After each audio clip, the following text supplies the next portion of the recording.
As the leader of the Booner Pack, I lead from the front. All right, boys. Lock in. It's our core foundation, man. Grit. I'm fired up. I'm fired the f*** up, boys. It's pumping right now. It's got my juices pumping, boys.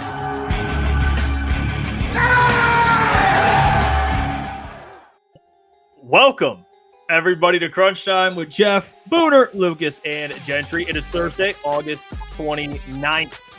We're back. It's been a great week, people. Fired up. We got some great shows covering the Lions, trimming down that roster to 53. Holmes, Ray Agnew, they spoke to the media today. We got some great quotes from those two individuals that we will break down, give our reaction to. We got college football, Coach Prime. He's back in action. Peter Sanders, Travis Hunter. We'll talk some college football. And then, obviously, I can't wait tomorrow. We'll get actually into more college football because we have a big weekend this weekend as well. In the second hour, for all the people out there that have been locked into the Tigers, Raj is going to join the show. Rogelio Castillo is how you pronounce his name. Got that right. He'll be joining the show in the second hour to come talk Tigers. But, boys, a lot of football to get to, a lot of Brad Holmes to get to. It's a good show when you get to talk some Brad Holmes. All right. Love when the man speaks. He always has some great quotes every time he speaks. It's always some great quotes. Beautiful quotes. I've got one thing, boys. Ready? What do you got? What is it? Hey, football, baby! We're a week away from the NFL. College football is kicking off right now, baby. Hey, it's here. There is no – I feel like the last couple weeks I've just been going, couple more weeks. It is here. Like, there's college football, real college football tonight, not week 0. We have legit – I see Coach Prime on my TV right now. We've got the NFL in 7 days. Like, we are 1 week away from the NFL, boys. Like, how like, I am buzzing. This is I saw someone in the chat. The last Thursday until probably January that we won't have any college football or any football. No football. For the next 6-7 months through February, there's going to be football on from almost Thursday to Sunday or Monday every single night. It is the best thing of all time. I'm so happy. Brad Holmes did speak today too. Disappointed in both of you. Bring up all this football, and yet I'm hearing this band right down the street right now. You didn't once bring up the Toledo Rockets. How do you play the Squents, or how do you say that, Boone? Because they're kind of randomly in March Madness. It's like Duquesne or something like that. Oh, Duquesne. It's Duquesne. Yeah. Hey, they're coming with a 419. They're finding Very out good, right now. I can hear that Rocket band. Yeah. Come on. Toledo is only up 14-0. 14-0. Hey, Toledo Nation, stand up. It's painful. You hear the Rocket blast. Yeah. Hey, I'm gonna say this though, boys. I love football. See, like this is last year was like the last 2 or 3 years. Well, 3 years, like doing content and doing shows for football. It's like the greatest thing of all. Like just doing this for a living it's great. It's 8:00 at night. I have a coffee, a cold brew to keep me up so I can watch football all night and I can do the show. It's like the next 6 months, I probably will sleep an average of 4 hours a night, and I love it. Like you're doing that regardless. I know, dude, but I do not care. Now you have an excuse. Now you have a legitimate excuse. Yeah, you know how I know football? It's not just football, because football is actually technically tonight. You're going to watch some football, but the NFL is coming back because we have people in the chat already arguing about week 1, Lions, Rams. That's how I know the energy's here. All right, we got ETN, Rams fan, very, very good friend of the show. It's going to be interesting week 1. And I can't wait. Next week, we'll be covering it. Pretty much all week will be about that upcoming game. We'll have a ton of guests on, so it'll be an electric week.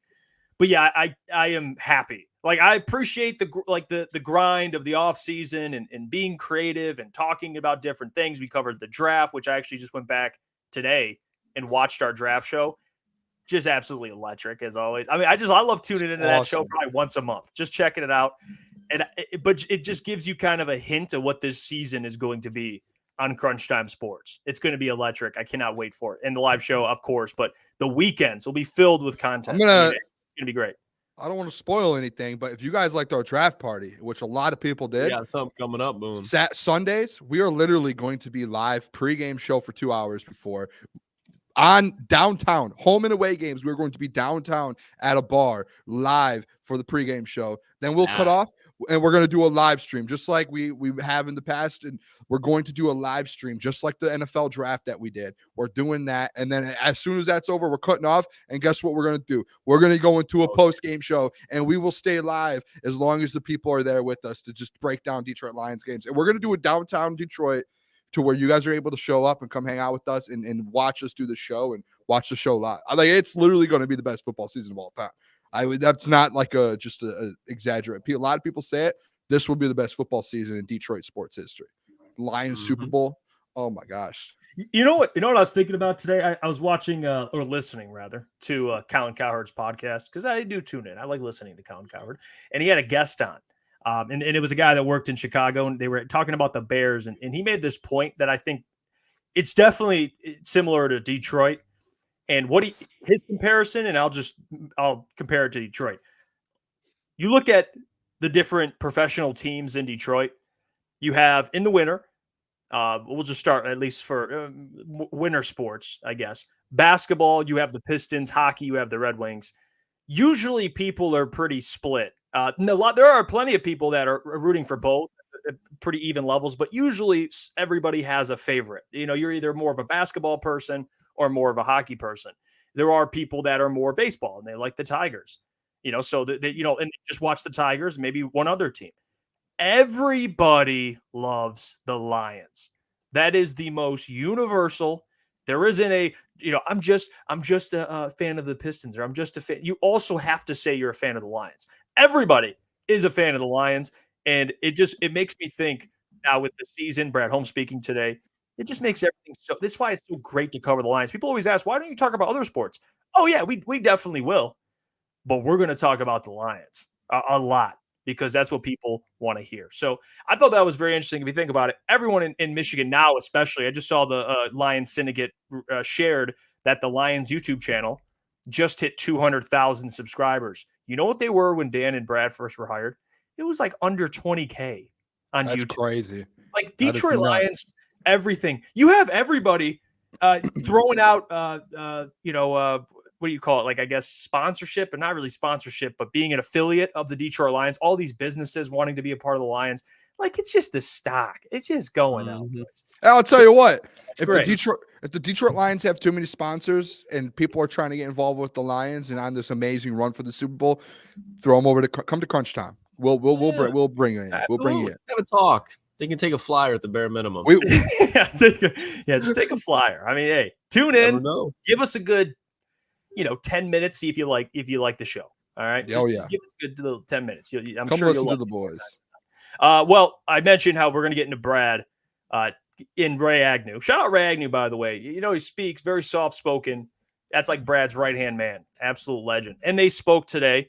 One of the things they did speak on, which I'm going to play this clip. Credit to the Detroit Lions for this. It's them speaking about the undrafted free agents that made it, guys that they brought in to compete in training camp, and they ended up making the roster. Isaiah Williams, Lauren Strickland, and who's the other one? I think there's one more. Logan Hatton. There you go. Thanks, Boone. So the three guys they brought in from this season that ended up taking other guys' spots. Let's hear from Brad and Ray Agnew on that. The guy's just extremely athletic. And the guy just made plays all camp. And at the end of the day, that's what it's all about. It's a production business. And he was productive. He made plays all day, and he earned a spot. And Strickland, Strickland just showed up every week. He wasn't a guy that was talked about a lot early. He just kept going, kept coming every day, every practice, kept making plays, special teams wise. And the guy was tough and ready. And then Isaiah just made plays when he got the ball in his hand. So those guys, all three of them earned their spot. Wasn't given to them. They earned it and they deserved it. But it is unusual for a rookie free agent to be able to make a team like this. But those guys did it. They earned it, and that's the great thing about this place. If you're the best player, you're going to play. You're going to be the one on the team. So kudos to those guys. No, I would say this one, Isaiah. Look, it always when you have a guy that was truly in the draft consideration, as in Isaiah, and then being able to get him as an undrafted free agent and doing enough to make the team. That it always is kind of, I'm not saying you're stealing the draft pick, but it's a guy that we've been a fan of. But I mean, I echo everything Ray said with Strickland and Hatton as well. You know what I just thought about what he said? They were eyeing Isaiah Williams for a while. I mean, he easily could have been a draft pick, but he was mocked most of the time, like the 5th. Yeah, and they wanted to get in. I mean, they signed him as an undrafted free agent as a wide receiver, which I should mention it, Boone. You're right. I forgot to bring up, and this is something that real quick before we get into this, and more Brad speaking. Brandon Ayiuk finally signed a contract. I just want to bring that up because the number, and I think this is worth mentioning before we get into a lot of Brad. The number, basically the exact same thing as Amon-Ra signed for. And I'll show the exact number. I'll show the number here, and this is from Mike Garfolo. He said, sources to me and Ian Rappaport, the 49ers and wide receiver Brandon Ayiuk have agreed on a 4-year, $120 million contract extension with $76 million in guarantees. Hold in over. Trade request withdrawn. Ayuk's agent and the Niners strike a deal to keep him in Santa Clara. Finally. This was exhausting. This was an exhausting saga. All that for no. I mean, for really nothing. Do you want to know what's crazy, Klotzy? I told Jeff this before the show. The report came out, Adam Schefter put out that this exact deal, 4 years, 120 million, 76 million guaranteed, was offered to him early in August. And he's been waiting for 4 weeks to sign the exact same deal that the 49ers gave him in early August before training camp. So he could have gone through preseason. He could have gone through everything. And this guy has just been sitting there being like, yeah, no, we're good. And then he signs the exact deal that they offered him to start. Like the holdout or hold in literally did nothing for him. Nothing. I would imagine the only reason it took so long, to your point, like he didn't get any more money, but he also just cashed himself out. I think he thought there was going to be a way bigger market for him. But as NFL teams, like there was probably a lot of teams that had interest. But then he's like, no, I don't want to go there. No, I don't want to go there. Like teams are just not going to be into that. I mean, the Commanders thought like it felt like a real possibility, especially towards the beginning of the offseason when he's with Jaden Daniels all the time. Jaden Daniels is openly like, yeah, bring Brandon Ayiuk. Brandon Ayuk's bring me there. And then they trade Jahan Dotson. But the no Brandon Ayiuk move. So I think Brandon Ayiuk just killed his market. He could have got paid a little bit more, I bet, by a different team, but that team didn't want him at the end of the day because he's already showing to be a distraction. And you don't want that if you're investing that much money and you're not CeeDee Lamb, Jamar Chase, and these other guys. Because Brandon Ayuk's a top 10 NFL wide receiver. I think at least last year he was. And I think that I honestly don't mind the contract for him because I think it's a little bit like you're projecting Brandon Ayiuk. Like I think they're expecting Debo. His time's limited. Brandon Ayiuk, you're going to be the number one. He's probably going to take a little step up, but it's just weird when you look at his situation compared to others who are trying to get more money than that. Yeah, I think Brandon Ayuk's a good receiver. I don't know. I think when you have an offensive system like Kyle Shanahan, I think you could be a little more flexible with wide receivers. Not that Brandon Ayuk's are everywhere. But at the same time, if you're picking between Trent Williams, which again, he's under contract, but he's waiting to be extended. I think he's up to $4 million in fines. I just read Trent Williams.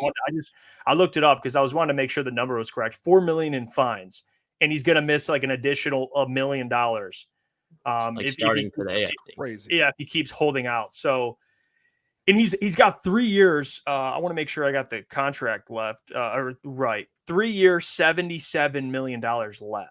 So he's under contract. He wants it to be restructured or wants to renegotiate.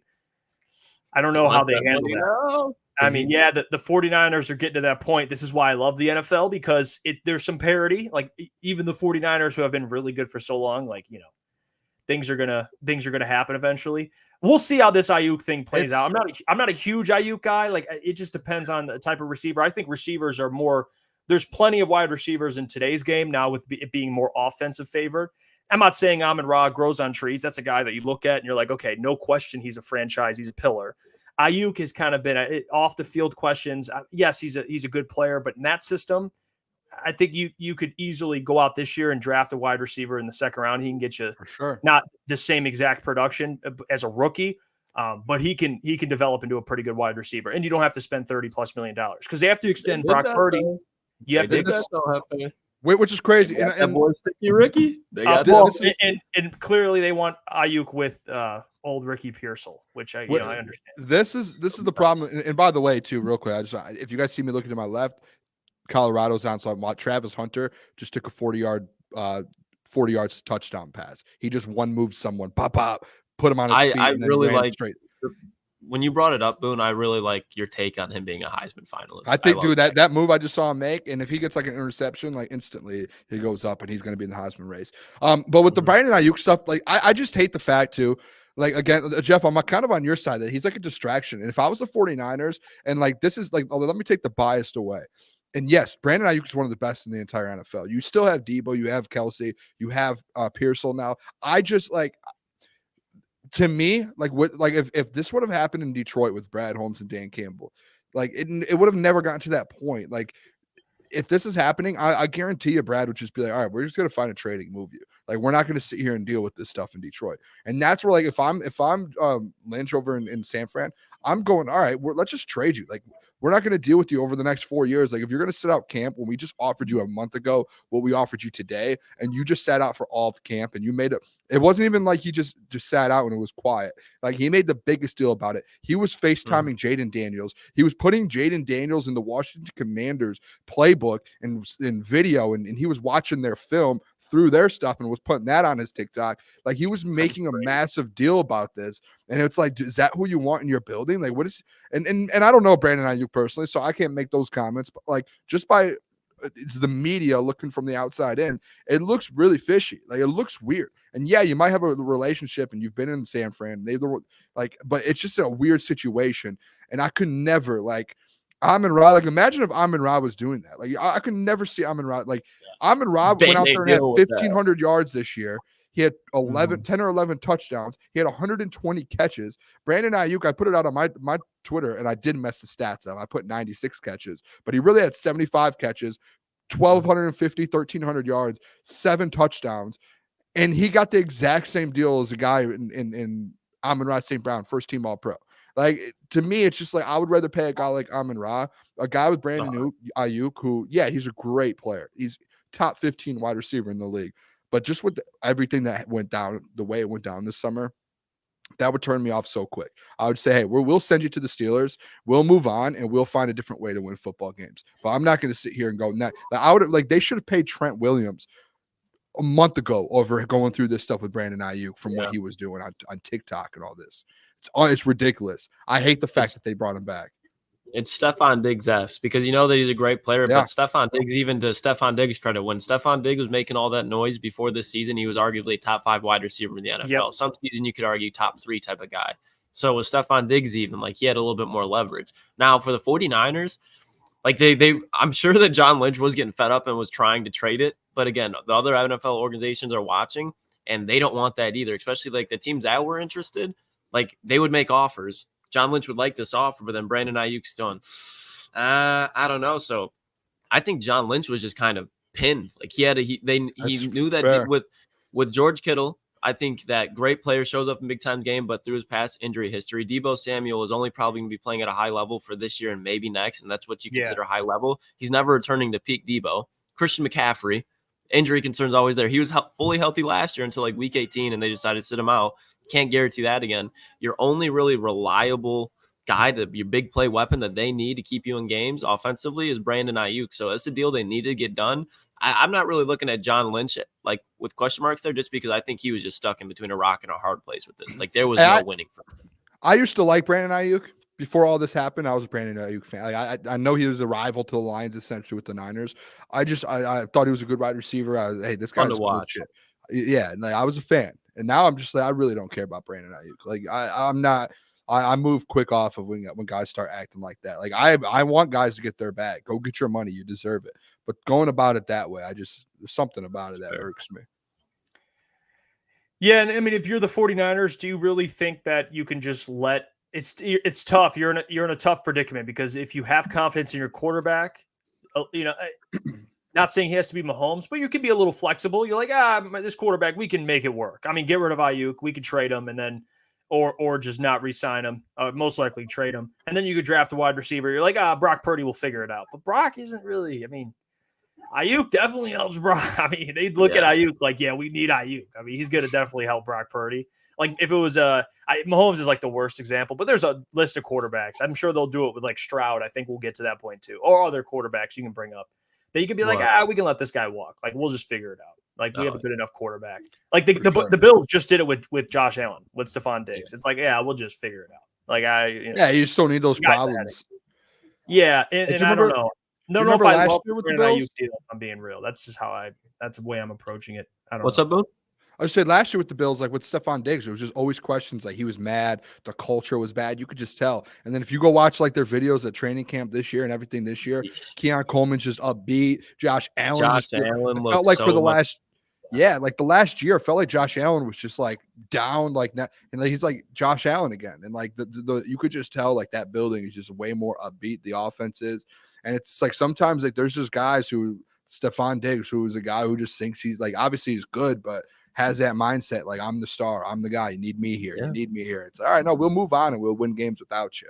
And like sometimes teams get better. Like you move on from a star guy, you might end up getting better and play better just because like that's off your shoulders.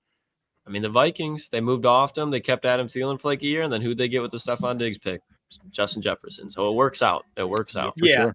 That's the way it just depends on the player. It depends on the situation. I'm not saying do that every single time, but if because you're paying a guy not just by what he does on the field, but how he is off the field. Like Amon-Ra checks every single box. If there's a box to check, he checks it. So Ayiuk, I wouldn't necessarily agree with that. On the field, great player. Off the field, not a huge fan of how he's been the last couple months.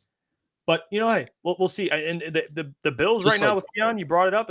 It's looking like they made the right decision. We'll see how Keon is, but regardless, they got rid of Stephon Diggs. I mean, that's what they wanted to do, and now the Houston Texans got to kind of figure that out. For sure. I mean, 100%. Yeah, well, I want to real quick, guys, just while we're on this, just because it really just blew my mind today. So kind of going back, like Brock Purdy, I saw a graphic and it was like highest cap hits, lowest to highest. Brock Purdy, the absolute lowest at 1 million. And then you look at who this year is going to be getting paid the most.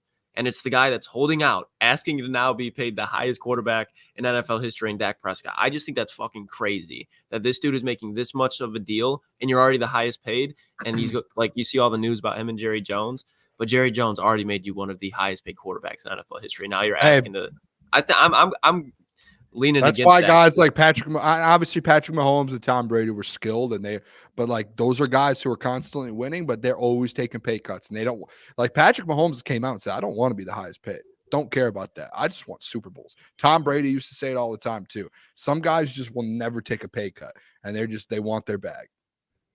Dak needs other players around him to be great. No, that's what I'm saying. It's just it makes zero sense. You're already one of the highest paid. You need talent. You're about to lose Micah Parsons if they re-sign you. Jerry has openly admitted we like him, but we don't need him. Yeah, I mean, you can't win more than a playoff game with the roster they have. You let go of Micah. I mean, my gosh. Good God. Let's bring up one of the quotes Brad had today, and Brad and Ray. They're talking about the fan base, and Brad even mentioned how it kind of has developed because he was just impressed right off the rip getting to Detroit. So let's hear his perspective on, like I was talking about earlier. Everyone loves the Lions. Let's hear from Brad how he feels about the Lions fan base because this clip I absolutely love. Let's hear it from Brad. When I first found out that I was going to come to an interview for this role, my uncle Luther Bradley that played here, he told me, he said, Brad, this is a fan base like they're about as passionate as can get. And so, I'm thinking that's what you're supposed to say, whatever. But no, it truly, I would put our fan base up versus anybody in the league and have full confidence that, we are the most passionate. I guess I was a little bit probably, I guess I say I was a little naive when I first got this job. I was just thinking about the work that we had to do. And I did not think that, somebody would stop me in the street. Me and my family, we were living in Birmingham initially when we first got here, and we were walking down to a restaurant, and it was like and they didn't get here till the summer, so we had a little shout out Brooklyn off, Pizza. and we're walking down, and people were stopping us, and I had no idea. I was thinking that I would just be the behind the scenes guy that, just help build the team, but so me and my family were all shocked, and we were thinking, okay, that's a one-off, but it kept happening, and this is all while a 3-win season. And during a 3-win season, it was not, Brad, get the heck out of it. No, it was like, hey, I'm riding with, like, that's a special group, and it's always been positive, and I have the utmost appreciation and respect for our fan base.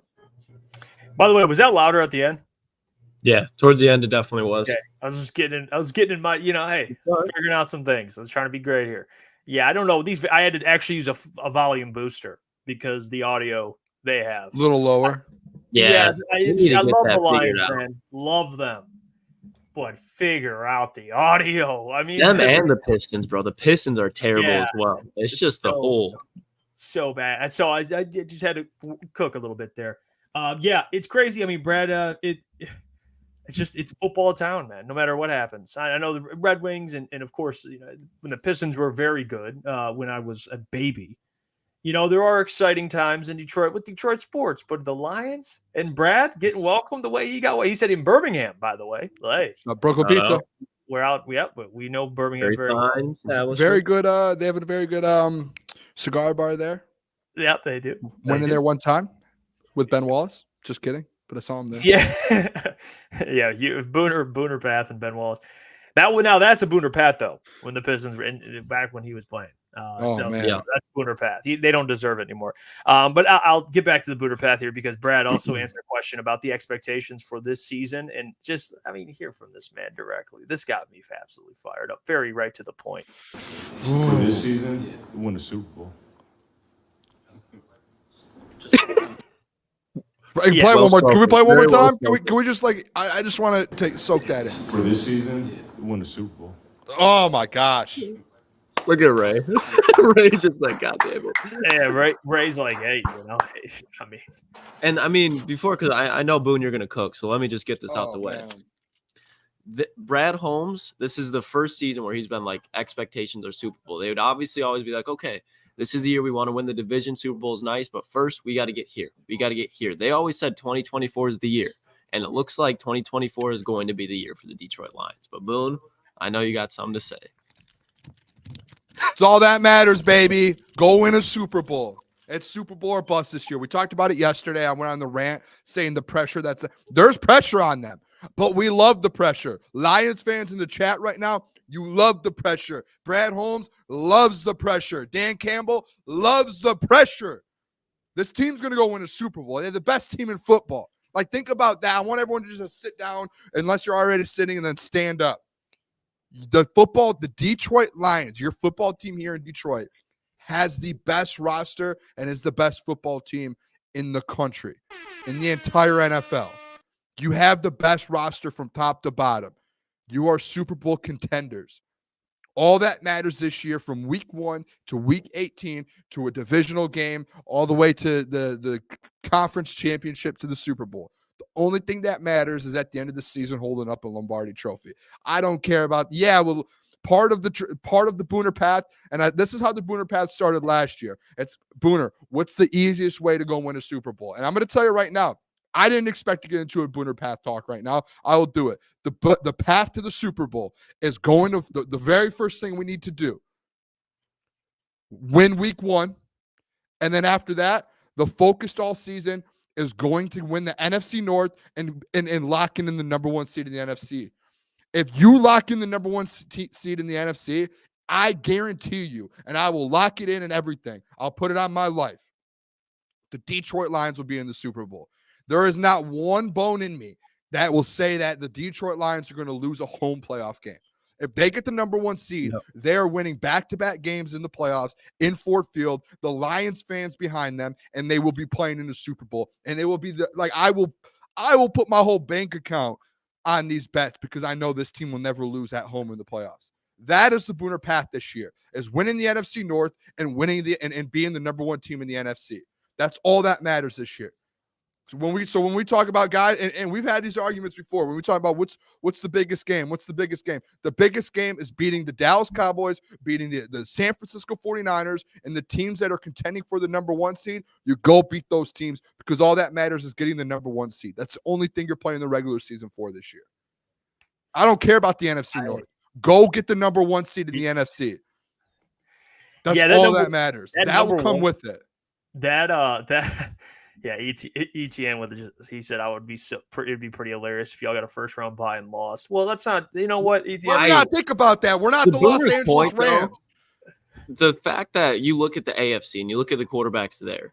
If you look at Patrick Mahomes, I'd say Josh Allen, Joe Burrow, and I would even say this year CJ Stroud could be in that conversation.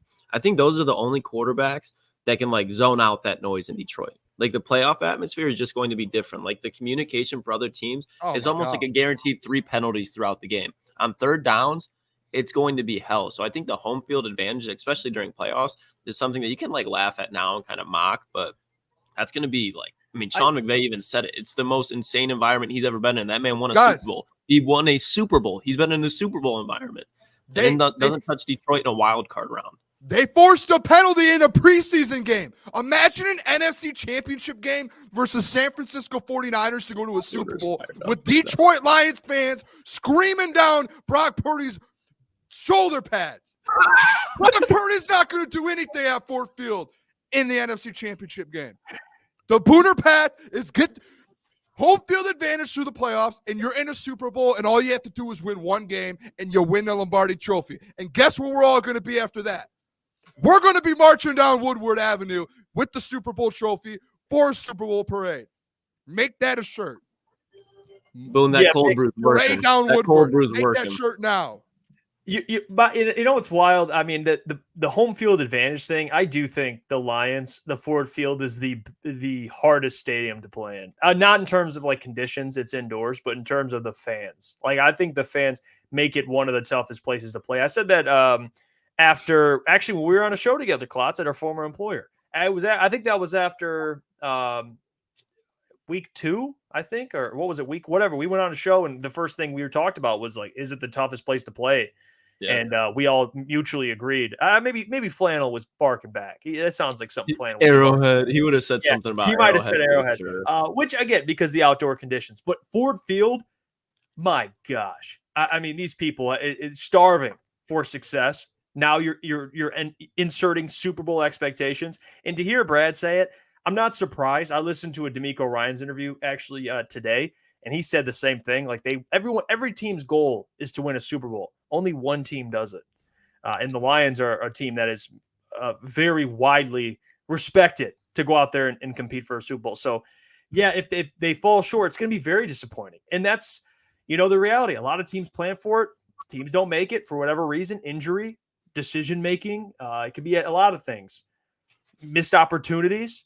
But the Lions right now with their roster, there's no excuse. That's a Super Bowl roster. I mean, there's not. I mean, try to look at this team and find like a reason they won't. It's going to be tough to do. The Lions have the easiest path to the Super Bowl out of anyone. If the Ford Field is the biggest advantage in the entire NFL, like you said, Jeff, you're not into class. Like you're not in the AFC either. You don't have to go against Josh Allen, Patrick Mahomes, all of these, Lamar Jackson, Joe Burrow. That you only have to go up against one of those guys for one game, and that's in the Super Bowl in New Orleans. That's it.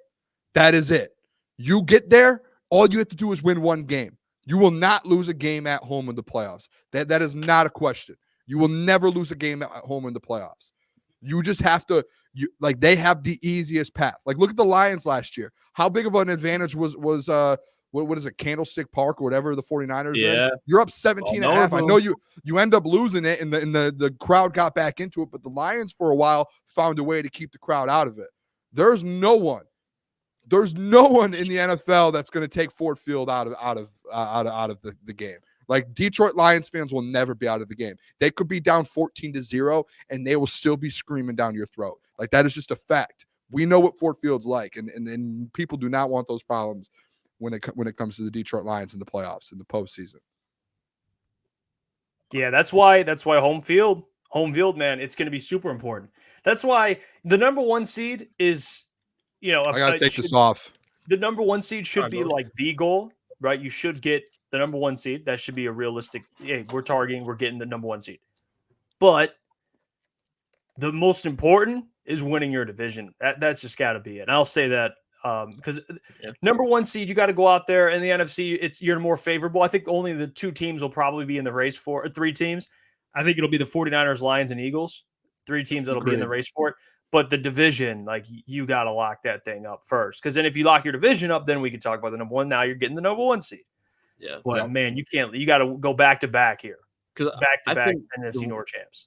If somehow I do think the Lions, there's still a gap between them and the Packers a little bit, but if for some reason, injuries, whatever, like the winner of the NFC North could potentially be the number 1 seed, because I think the NFC North is tough, but there's a lot when you look at the gap and like, okay, Caleb Williams is a rookie quarterback. Matt Eberflus is not a good head coach as of right now. You have Kevin O'Connell, and then you have Sam Darnold. Like, there's a gap there when you talk about the offenses, especially when you look at the NFC West. I just like the personnel a little bit more. They can cannibalize each other a little bit more. I think everybody's gonna beat up on the Vikings, but like the Packers, I'm not saying it's a guarantee. I could see them sweeping the Bears, especially just how they usually perform in Chicago. They usually make Soldier Field their bitch. Lions, I think they remember last year, Caleb Williams, good defense. Aaron Glenn could definitely give them some trouble. So between the Lions and the Packers, that's going to be the teams that could win the NFC just in general as far as the 1 seed. Well, you can go, obviously, if you get the number 1 seed, you'll win your division.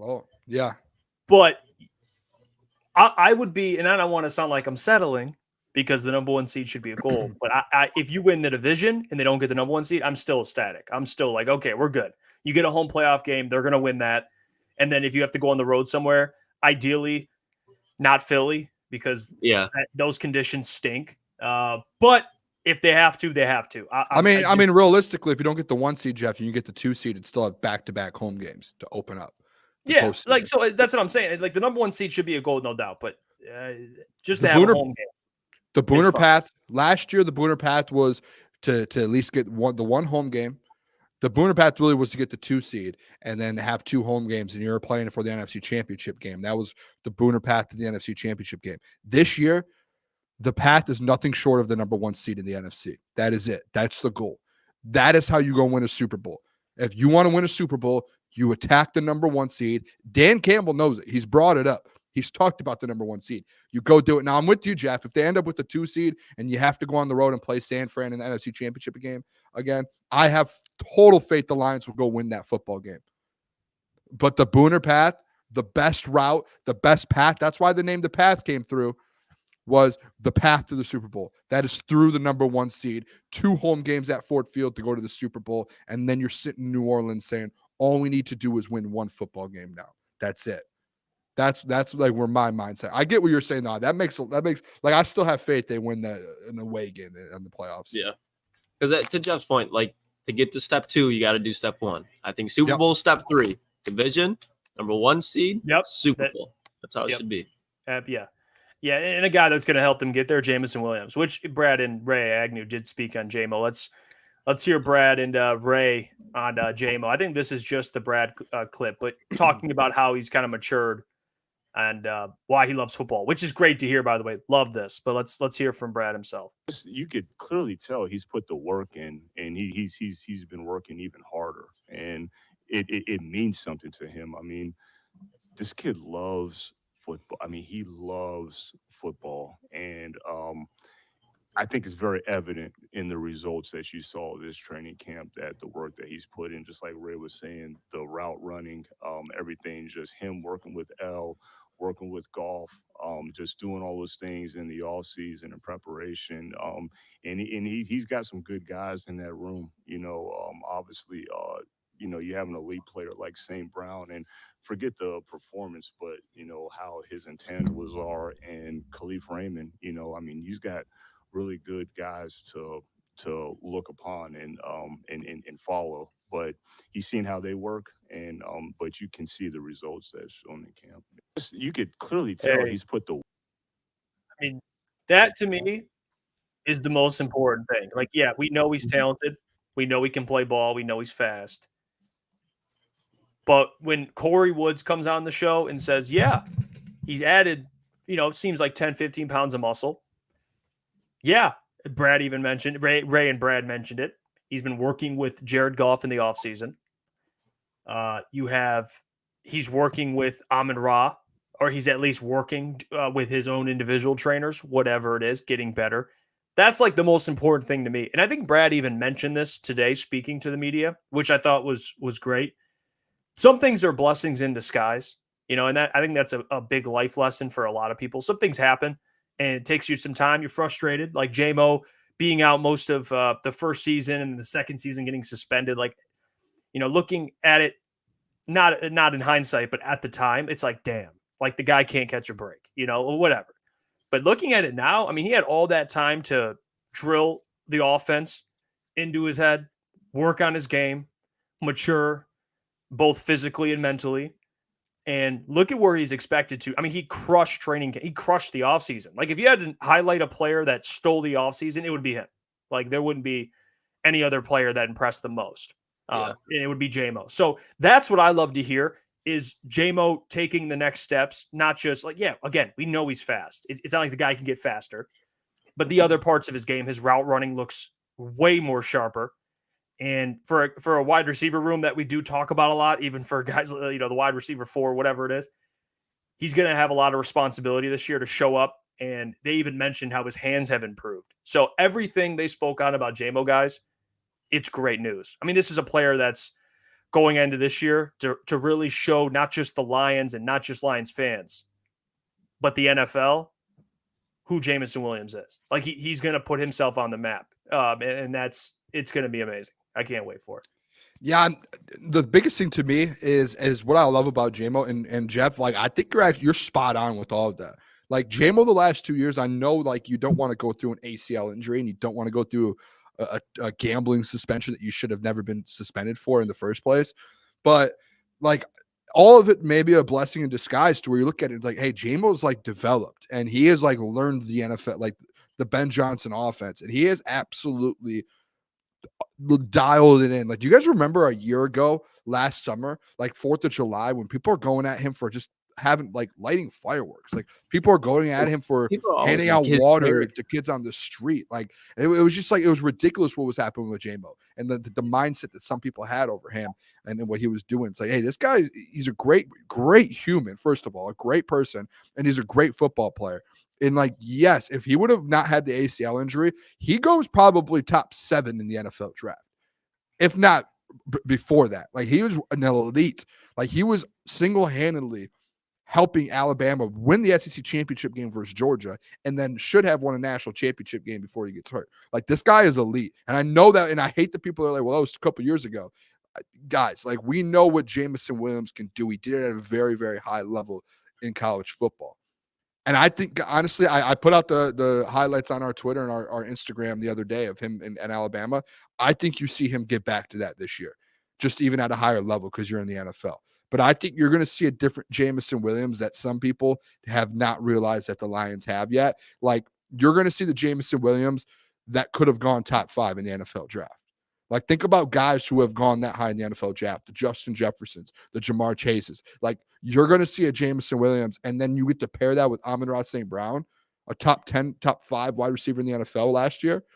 Like, I don't think people realize in Detroit what's happening. And hey, I was one of the people too. And listen, I've been pretty good at this recently.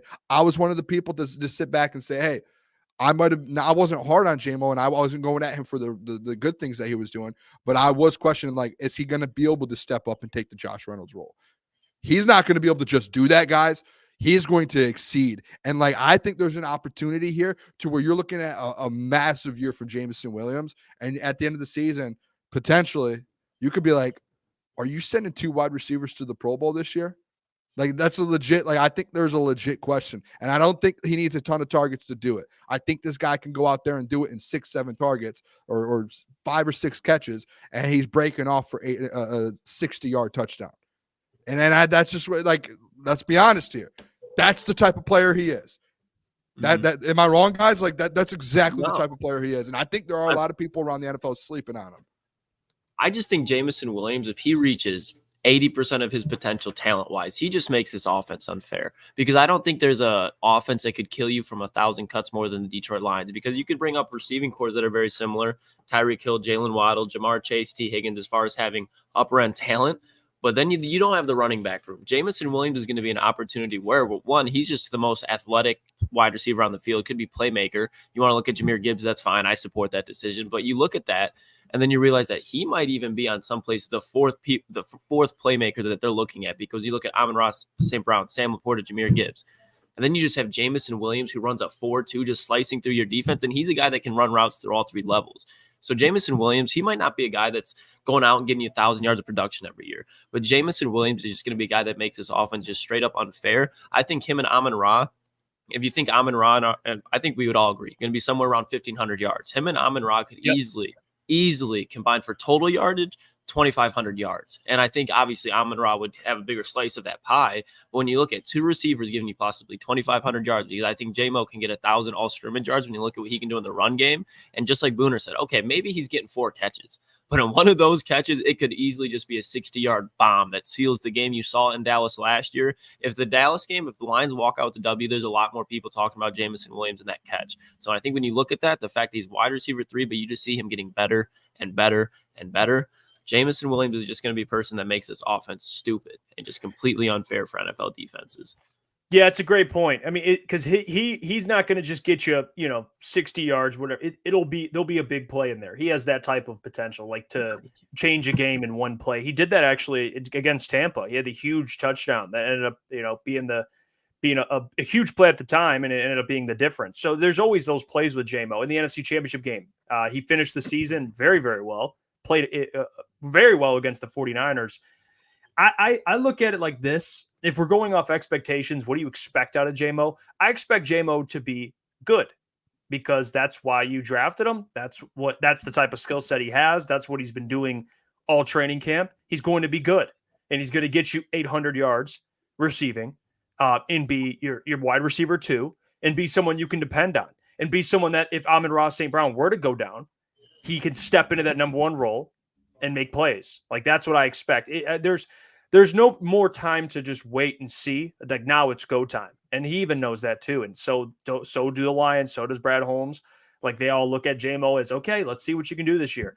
I don't know. And I don't know about he can make the Pro Bowl this year, but the dude is a Pro Bowl caliber player. I mean, I don't know with the Lions and with Sam Laporta, like I always say, and I've said this multiple times, if you want to decide the receiving yards between Sam Laporta and Amon-Ra, it just depends on who you're higher on. I think Amon-Ra is guaranteed 1,500 yards. If you think Sam Laporta is a 1,000-yard tight end, then J-Mo's probably should be about 700-800.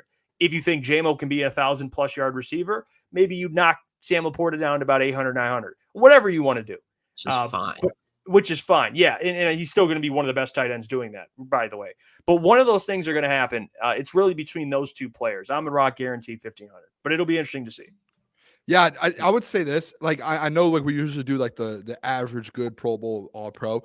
I don't want to go like Pro Bowl. Like, I know I said I wouldn't be shocked if you're sitting there and you're like, oh, the Lions have 2 wide receivers sitting in the Pro Bowl because J-Mo was like an alternate and gets in. Like, that's where I could see like high end for J-Mo this year, as he puts like 900 to 1,000 yards up. Like, his best year this year, it's like 1,000 yards, and you're sitting there like, hey, he could be a Pro Bowl alternate because this guy just went to a different level.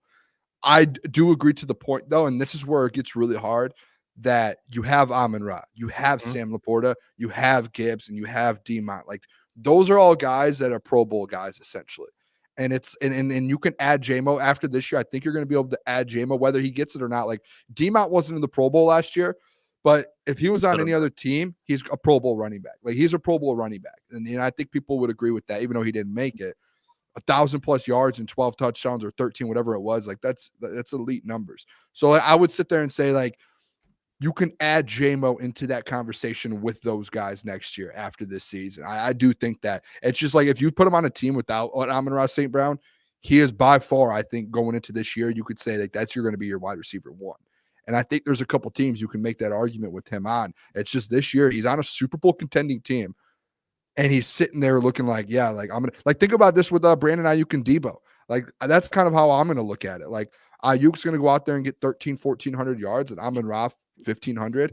And Debo's probably going to have some running plays, jet sweeps and different plays, and he's going to give you 800-900 yards. That's essentially like the role J-Mo's going to play, to where he's going to get you 800-900 yards like Debo does, and he's going to get you some off the ground, and he's going to score touchdowns, and he's going to have that big play factor that Debo Samuel has. Like that's actually probably a great example now that I think about it. Like if you're looking at a 1-2 punch at wide receiver, and they have CMC and they have George Kittle with Sam Laporta and Jahmyr Gibbs. Like, offense. I think that's a fair comp. I do agree with him in his ability in the run game. I think he's just, with his speed, you got to find a way to get your playmakers the ball, and that's a guy that can be utilized in the run game. I mean, we're speaking about the wide receiver too. Brad also spoke about the other wide receivers they added, Allen Robinson, Tim Patrick. Let's hear it from Brad about Tim Patrick, because we talked about him before he was added, then he was added, and now we get to hear Brad speak on it. So let's hear from Brad Holmes. I thought that it was really cool to see Tim Patrick, after everything that he's done, move around in the preseason, run routes, show that he can still drop his weight, snap down, get out of breaks, and still catch the football. So we were excited to add him. I thought that it was really cool to see Tim Patrick, after everything that he's done, move around in the preseason, run routes, show that he can still drop his weight, snap down, get out of breaks, and still catch the football. So we were excited to add him. Yeah, I mean, so he's right. I mean, 30 years old, 2 terrible injuries. It is nice to see him out there moving. All right, he's making some plays, like Klotz brought up, and when we talked about it, he always talked about the reception streak and guy's reliable and he makes plays.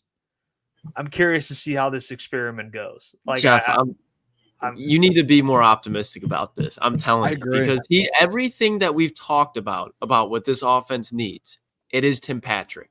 I understand the injuries are concerning. If Tim Patrick was going to be this team's wide receiver too, I'd be like, all right, yeah, this man's going to get hurt at some point. But they're going to be able, like I brought it up yesterday, like when Jameson Williams was a rookie, pretty much the only time Jameson Williams was out there was in their I formation, Jason Kabinda, Jared Goff under center, and Jamal Williams in the backfield. And I think Tim Patrick's going to be in a very similar role. Like, Tim Patrick is not going to be a guy they're going to have when it's like, all right, 2-minute drill, we need to get down the field right now. He could be out there for a play or two, but it's probably going to give J-Mo a break because he just ran a 40-yard fade down the field real quick. All right, J-Mo, get right back in there. Tim Patrick's not going to be a guy that's relied on consistently to make plays in this offense, but he's going to be a guy that when his number is called, on occasion, I could see him just getting 2 or 3 targets a game. But those 2 or 3 targets are going to result in 2 or 3 catches and probably 2 or 3 first downs on a third down conversion. I just think he's going to make timely plays that helps keep this team in winning situations. So Tim Patrick, I'm telling you, Hefe, he's not going to be putting up the statistics that Josh Reynolds was, and I know you already know that. But he's just going to be a nice, like, oh, all right, we got Tim Patrick. And I understand the injury concern, but I just don't think it's going to be a huge factor when you see how much he's actually on the field compared to how he's looking right now. He looks healthy. He does. You can't deny it. So I still love this signing. Yeah, hey, Klotz and Jeff, I do agree. It's time for you to be a little optimistic here. Get things going a little bit here, all right? Like lock in, Jeff, because listen, if Tim Patrick stays healthy and works out, imagine how big of a get that is for Brad Holmes. A guy had 700 yards back-to-back seasons. Like, there's no reason to not take a shot at this guy. Like, yeah, 2 injuries. Imagine if he stays healthy this whole season. Imagine that. Like if this guy stays healthy, you don't need him to get 700 yards, but he is a player that can get you 700 yards, and he's done it in his career. You just added another weapon on an offense that is already probably the best and most stacked offense in the entire NFL, and you just added a 6'4" monster who can get you 700 yards and 6-7 touchdowns on top of that. This offense would not be like, think about it. Like, if he stays healthy and he doesn't get hurt this year, this offense is one of the greatest of all time. Oh, all right. See, Boone's turning Tim Patrick into a machine, and that's where I'm saying Tim Patrick's going to be a machine. I'm saying you have an all-pro. You have an all-pro tight end. You have an all-pro wide receiver. You have an all-pro running back. You have an all-pro offensive line, and then you add the X that is sitting there. If he stays healthy, a 700-plus yard X, and he's not going to get 700 yards. But you just have that. You have that level. But the thing, like my point is, you have that level of player out there. Best offense of all time. That's just me getting all pumped up. That's all it is. I'm just going to absolutely juke. Tim Patrick moved this offense from a top 5 offense in the NFL to the best greatest of all time. The greatest show on turf. The greatest, dude. If Jameson Williams were to have 1,000 yards, like that still total yards wise might not meet the greatest show on turf. Like that offense was insane, especially for the time that they were. I'm just hyped. That's all. I'm just like I'm drinking this coffee. I'm almost halfway through with it. Like, that cold brew's working. But I do think, Jeff. I do think like you need to I want you to just take a step back real quick. All right. Talk to me here. I support this, Boone. Take a step back and put yourself in a world. Close your eyes and put yourself in a world where Tim Patrick stays healthy for 17 games in the playoffs. And those 2 injuries, those major injuries, he doesn't have that again. And he's healthy for 17 plus weeks. Put yourself in that world and think about him added to this offense with Jameson Williams, Amon-Ra St. Brown, Sam Laporta, and Jahmyr Gibbs. That is a very scary off and the best offensive line in the entire NFL.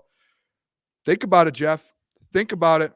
With Ben Johnson running with them? And oh my gosh, I like Ben Johnson. All right, they're going to average 40 points a game. So here's okay, and I'll admit, this is a safe space. I am cautiously optimistic, and I'm not saying it's this terrible move. I'm just more looking at it like, man, the guy's had 2 significant injuries. Can he just make it to the playoffs? Like, that's what I'm looking at.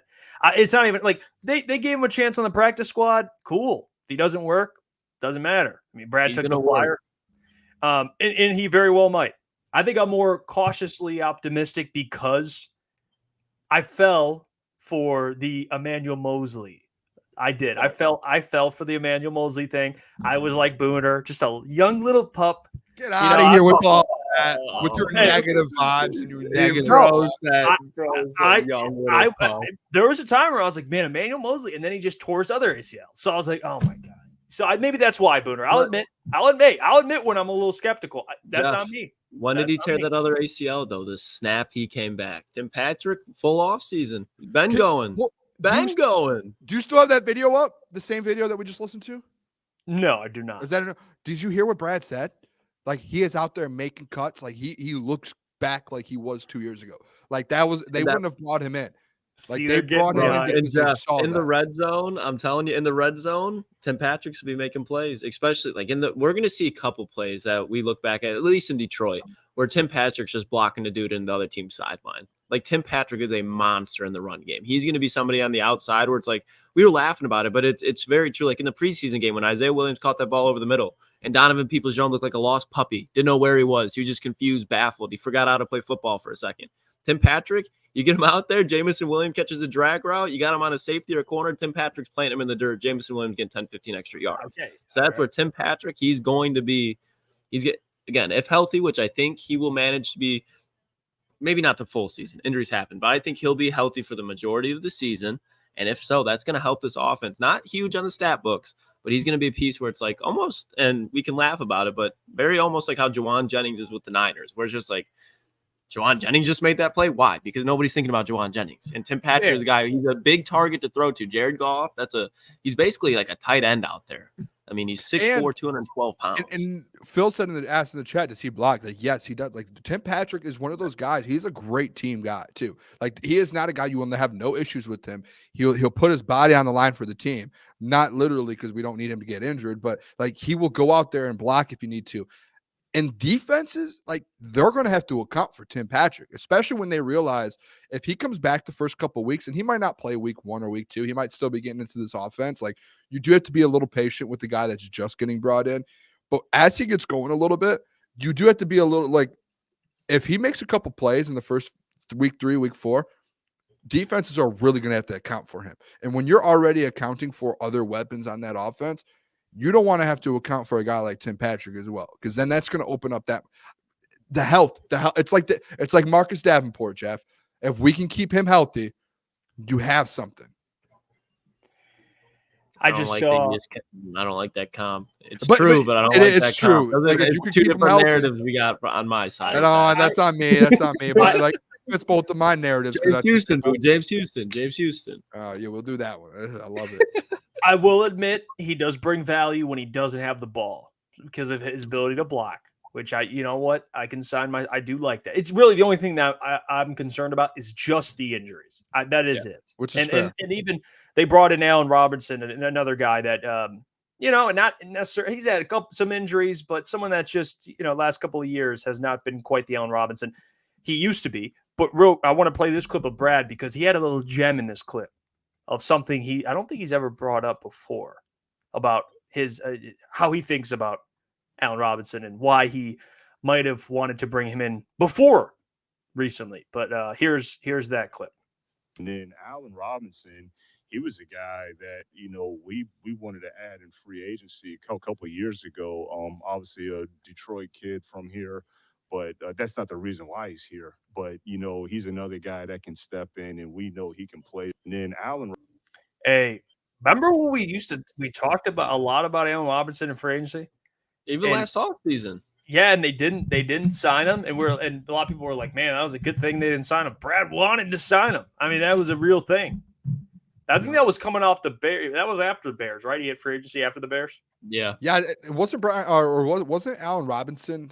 He was in New York, right? With the Giants. He was in New York for a little bit, but did nothing. That's where Allen Robinson, his career died. But I feel like any veteran wide receiver going through a little bit of injuries, if you're over there catching passes from Danny Dimes, Tyrod Taylor, and Tommy DeVito.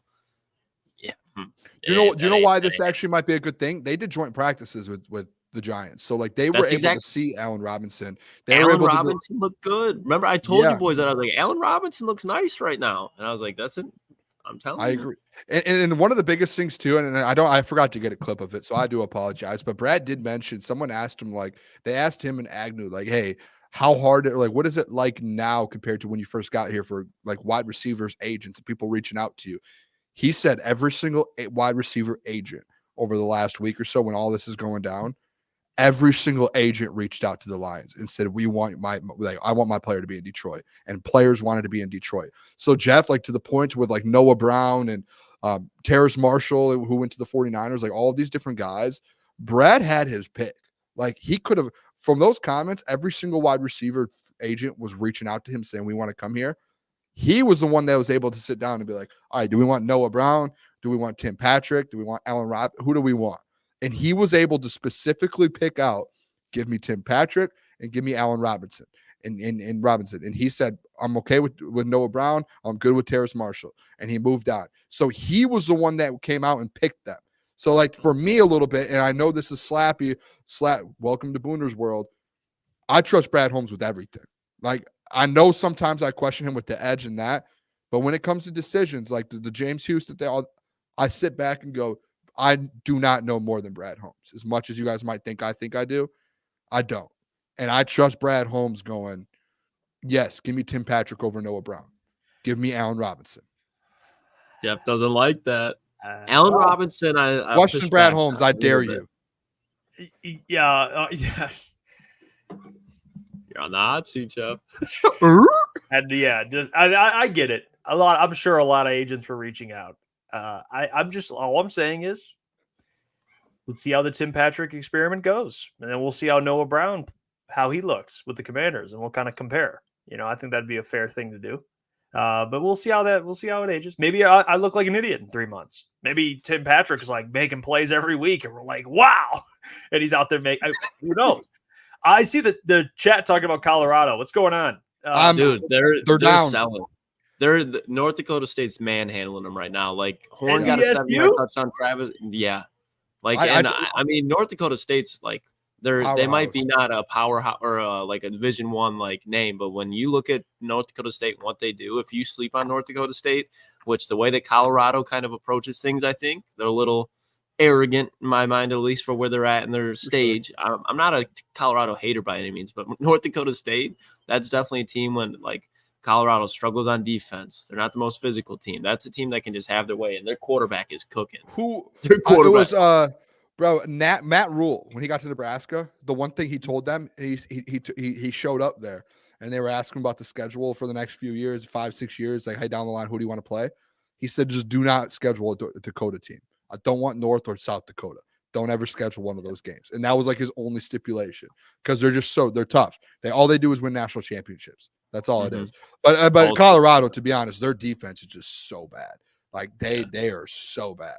Shedeur looks good though. He does. Shedeur looks great, but their defense is horrific. That'll be so bad for them to start out the season. Like that stadium is packed right now too. Like it is rocking. If they start out the season 0-1 against North Dakota State, like Prime's gonna have so much hate coming his way. Yeah, you can't lose to North Dakota State. I mean, it just not after you can. That's the thing where like I want Colorado to be good, but they act like they've been there before already, and it's like, dude, Colorado since probably like the 90s has been virtually nothing in the college football factory. So to act like you've been here and you're a product where people want to go, and you have a lot of your key players actually leave, that's where it's kind of like, Well, that's the problem. And we talked about it, yesterday, the day prior? Yesterday about with MSU, that if you have a great quarterback, you're going to be in every game, at least most games. And the defense and the offensive line has been a problem. I mean, Shedeur Sanders at one point in this game had 5 completions, 2 TDs, and the defense is just so bad. And their defense has been bad. I don't know what the fix is, especially in this. It's new college football. Like it should be easy, not easy, but easier than pass to repair large holes on your roster. Like the transfer portal, dude. You could just be like, oh, yeah, we need corners. 3 or 4 corners coming through the transfer portal. Like, I don't know. I love Prime. Prime, besides Megatron, my favorite player of all time. I've been following Colorado. I don't know. Me and Sam used to scream at each other about Prime. Dude, Sam's takes on fucking Prime are the best. Just in Colorado in general. But to your point, like he does a lot of great things. I mean, he's teaching players how to set up bank accounts, how to save money. He's a great mentor. But then they do these things, these antics, where it's like to your point, Klotz. It's like you haven't been there, dude. Like what? You guys won their TCU win. I'll even admit was the big highlight, and it wasn't even the TCU of the past year. It was like they were barking at Oregon last year. Yeah. I remember that's when I knew like Dan Lanning was like gonna be a guy. Was that pregame speech before Oregon and Colorado played, and Colorado's acting like they were on the same playing field as Oregon. And I just remember even before I was like, Colorado's got a lot of hype and they might be good, but Oregon just a different caliber team, and they just went out there and curb stomped them. It was just Dan Lanning. He was locked. Yeah, no, Dan Lanning's. I love Dan Lanning. He's going to be because Oregon. They're going to be obviously Michigan fan, Ohio State fan, Big Ten. Like they're definitely going to be roughing up the Big Ten. But I just think Dan Lanning. I don't even care. Like that's just a guy I like watching. As far as just his mentality, how physical his teams are, and his just offense and defense both are extremely balanced. Like there's not a weakness in his coaching game right now. I think recruits insanely well, and you also have the biggest booster in the country behind you. Damn, and North Dakota State just went up by a touchdown. I mean, this is yeah, they're up 6. Oh, geez. All right, well, that's wild. You want to before we're gonna have Raj on in about 15 or 20 minutes. I mean, about actually 21 minutes. Shout out Raj, baby. Let's do this or that. I think we have a good bit of things we can talk about before we get to Raj here. I think we have some good topics, which we've done this before. We did this last week, this or that. Mm-hmm. Before we do that, can I just say the segment we keep skipping? I was going to be a man of the people. I just want the people to know that. Let's do this or that. But we back to back. I was trying to switch my narrative up. I was trying to. Well, we're gonna do. We trust me. We got time. We got time after Raj. I just want the people to know I'm not a hater. That's all I wanted to. Just want to admit. All right, Boone, this or that. We've done it before. Give us 2 scenarios. We pick what is more likely to happen, this or that, yep. Boone. What do you got for us today? All right, I've actually got 3. I added one. I don't know if you guys saw it. I hope you guys didn't. So it comes off the top of your head because I just want like an honest opinion. So first one we're going to do here. Are you ready, boys? Let's do it. Marcus Davenport and James Houston. Who is more likely, this or that, to have 6+ sacks in the 2024 NFL season? Oh, this is like you got 2 narratives that are going opposite direction. Because you guys know I'm not the biggest Marcus Davenport supporter, and I really like James Houston. But I think it would be outrageous if Marcus Davenport didn't have more, just because he's going to be on the field so much and he's going to have so many one-on-ones. I think James Houston, a guy that he's going to be on situational third downs, second and longs, like he'll be in there. But I by default, I want Marcus Davenport too. So I'll go Marcus Davenport because he's going to be on the field way more, and he's going to have easy situations when on the field. So this one, this is a tough one. Honestly, I think both guys will get close. You can't have the neither answer. I don't think there is a neither answer, though. Maybe you do, Matt. I think Marcus Davenport should and will get at least 6+ sacks. He's more likely because of what Klotz just said. It was very, very well put. I think Davenport, I'm starting to lean. Hey, we had this conversation before. Yeah. He's pulling me in. I will say, you guys know how much I threw that name in the dirt. I will say through this offseason, I have become more comfortable. I'm still not like, Marcus Davenport. When I first saw the Marcus Davenport news, I literally threw my phone because at our old establishment, Jeff, like we had a term where like we would compare players to half a sack Marcus Davenport. Like that was like a stick. And it's like this guy's now going to be the solution on the other side of Aiden Hutchinson. So I hated the signing. Even though it was only $6 million, I hated it. I could not stand it. But Marcus Davenport, I was wrong about Levi Onwuzurike, another guy that I slandered a lot. Go out there, prove me wrong. I got a little bit more confidence right now. Especially after the DJ Reader signing. I will say that. Yep. I think Davenport gets it. With the addition that they made this offseason, and someone put it actually in the chat. I can't find the comment. But DJ Reader, his impact, Aiden being Aiden, Aleem being Aleem. Excuse me. It'll be a pretty good situation for Davenport if he plays a ton of snaps and stays pretty healthy.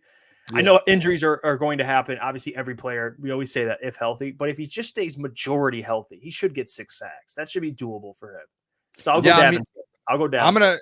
I hate it when it's like all across the board, but I think that's the obvious answer. Like I do think like James Houston can get 6 sacks this year.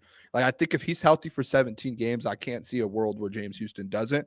But like a Davenport, if Davenport's healthy for 12 games, he can get 6 sacks. Like, especially when you have Aiden Hutchinson on the other side, you have a Lee McNeil in the middle, and you also have DJ Reed. Like I don't see like him being that fourth guy there. And with other, like, DJ Reader's going to get double teamed. Hutch is going to get double teamed. Aleem at times will be like it's going to be a mix of everyone. The only one who won't probably is Marcus Davenport when he's out there. So he's going to have a free rush at the quarterback multiple times. And I think he gets 6. Marcus the Machine Davenport is going to command a double team. Oh my gosh, we should get a merch, and it should be like Marcus Davenport like standing there like the Terminator, like the glasses. The machine. And he's like it just says the machine. Hey, I mean, yeah. I put a poll up for the people. It's this or that. Davenport gets 6+ sacks. Houston gets 6+ sacks. I think James Houston gets 6. Well, it's 57% to 43%. Can you guess who is in favor? Who it is in favor? James Houston. 57 to 43 in favor of James Houston. Now it's 55-45. So regardless, but it's the James Houston has the lead. But I'm gonna go Davenport. Could both happen? Yeah, I think when we did our predictions, it's around the same. But who's more likely is the question. Davenport. Right. All right. Next one, second one here. I'm going to skip the second one. I'm going to go to the third one because I think this third one's interesting. This or that. Hutch, Aiden Hutchinson to win Defensive Player of the Year, or Jahmyr Gibbs to win Offensive Player of the Year. I'm sticking with my narrative. I'm going to go Jahmyr. I think when you look at Jahmyr, he's going to be the focal point on what I think is going to be a top, at least the run game, the best running offense in the NFL. David Montgomery is absolutely there. But Jahmyr Gibbs, and there's people in just some big media outlets. Rich Eisen was saying it this week. This is a guy that absolutely, if he shared a backfield, if you were to look at FanDuel right now, it would probably be like Christian McCaffrey, Tyreek Hill, Justin Jefferson, Jahmyr Gibbs. Bijan Robinson, I love him. But when you talk about Offensive Player of the Year, he's not going to be in the same spotlight, the same type of situation that Jahmyr Gibbs is, because Bijan Robinson, he's going to be splitting carries with Tyler Algier a little bit more, but he's probably going to get fed more, but he's not going to be making the explosive type of plays because Jahmyr Gibbs, the number one weapon on, in my opinion, the best run team in the NFL, and it's a top 5 offense overall. That defense is going to be good. I think late in games, Jahmyr Gibbs is going to be putting games away and taking games over. I love Aiden Hutchinson. I think you could go either way, but I'm sticking with my narrative. Give me Jahmyr Gibbs. Yeah, Give me Ja. Yeah, no, it's awesome. You're wrong though. It's going to be Aiden Hutchinson. All right, Aiden Hutchinson is going to be closer in the Defensive Player of the Year race than Jahmyr will be in the Offensive Player of the Year race. And Klotzy, I give you credit because you're consistent. You make great arguments, very articulate. You know, Thank you. You know your ball. I appreciate that. You know your ball. But in this case, it's an L. You know, and Hutch. By the way, Hutch, we think will get 15 plus sacks. Correct? Yeah. I think he'll be in the race. I don't think either win it. I've already made that clear. But who's more likely? I'll go Hutch. Jahmyr, I think this year he'll have, he's gonna have over 1,000 yards rushing. I'm not gonna pull that card. He will. Receiving, he could have 400 or 500, whatever. That's not enough to win Offensive Player of the Year. I'm sorry. So I'm gonna go Hutchinson on this one. 18 to 20 touchdowns is though. I'll tell you that much. It's I just don't think he'll have the volume. That's my, Monty's here, by the way. I know you don't need the volume when you're going for 60 every play, Hefe. You don't need that. You don't need that. Guys, you don't need it. Aiden Hutchinson. We already know this one. I've had this conversation with you guys a million times. Aiden Hutchinson will be considered one of the best defensive players in the entire NFL by the end of this season. Multiple interceptions.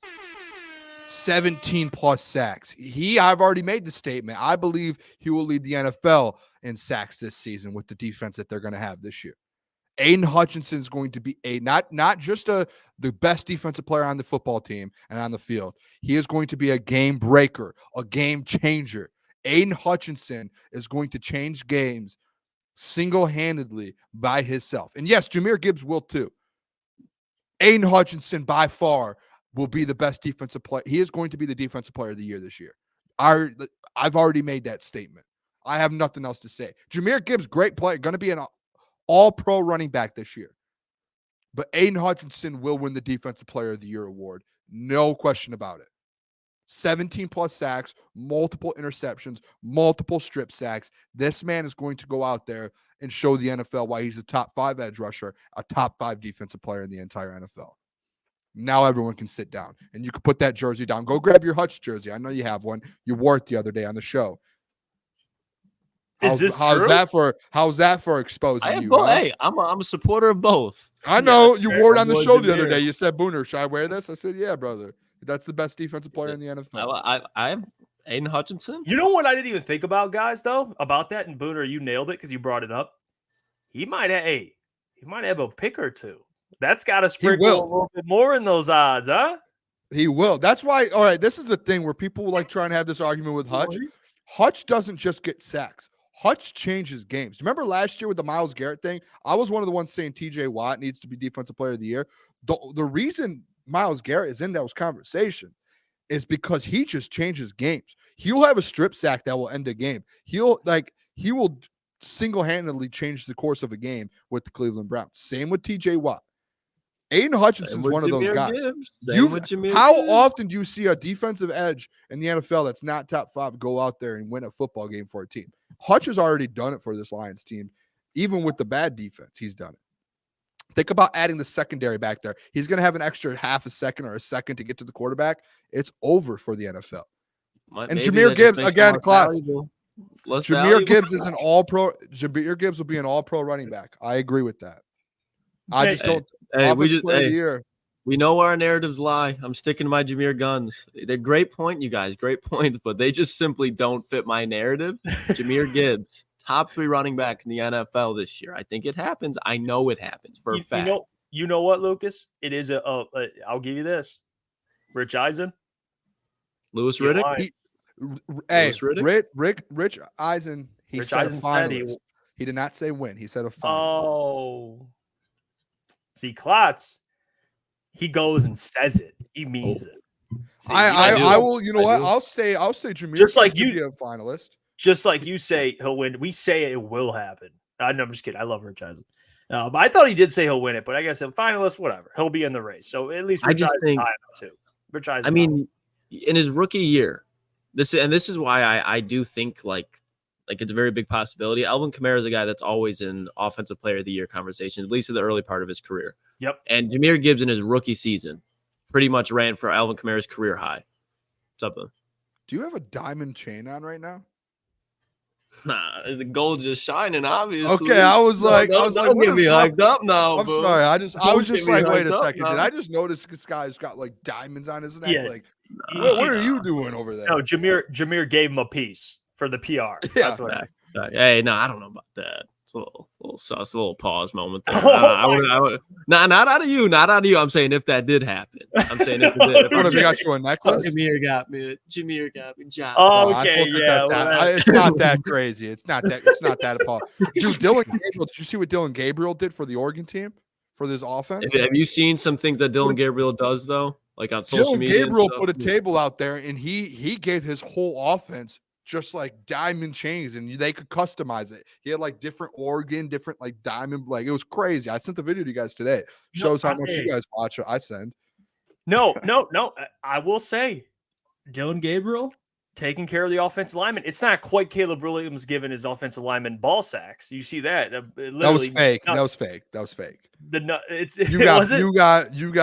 You got ball sack sports from a ball sack. That was fake. Dude, that video, and when I saw it, I'm like, dude, there's no way this is a heart. I mean, just this guy Jeff is so gullible. That is I did. There's no way you would think that he would do that for a team. That's crazy. No, I mean, I thought it meant to be a heart. We've seen things. Hey, I've seen statues that are supposed to be a certain player or a certain someone that look nothing like that person. So I didn't know. I said, kind of cool. Caleb Williams got diamond necklaces of ball sacks. No, of hearts. His offensive line. No, Booner, of hearts that don't look like hearts. That was what I thought, bro. That was clearly. I mean, Jeff. That's all right. You know what? Way to make it awkward. All right, just laugh at the damn thing, Boone. Jesus. All right. Jeez. Oh, I'm laughing. All right. Like, whoa, bro. Maybe he did. Maybe he's like, hey guys, here's diamond ball sacks. I mean, you guys are great. Go block for me. Yeah, they had Jeff's attention, that's for sure. Who's the guy that's in our chat all the time? That's like a fake ESPN reporter. He got you there. Jeffrey Collum. You got Jeffrey Collum. It might have been Jeffrey Collum. I mean, honestly, might have been Jeffrey Collum. Tough look. All right, Booner, give me. Let's go to the next one. All right, last one here. This one's an interesting one, and I don't know where you guys are going to go with this. This is another offensive one though. Okay. Sam Laporta to lead all tight ends in the NFL in receiving yards this season, or Amon-Ra St. Brown to be top 3 in receiving yards this season. Say one more time, Boone. One more time? Yep. Sam Laporta to lead all tight ends in receiving yards this season, or Amon-Ra St. Brown to be top. Let's say top 2. Let's not do top 3, top 2. Because he was 3rd last year. Let's say top 2 to be top 2 in the NFL in receiving yards. Ooh.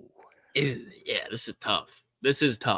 I'm going to go with Sam Laporta and for the player that we were just talking about in Jamison Williams, because I think Jamison Williams is going to push the safeties back, the defensive backs farther.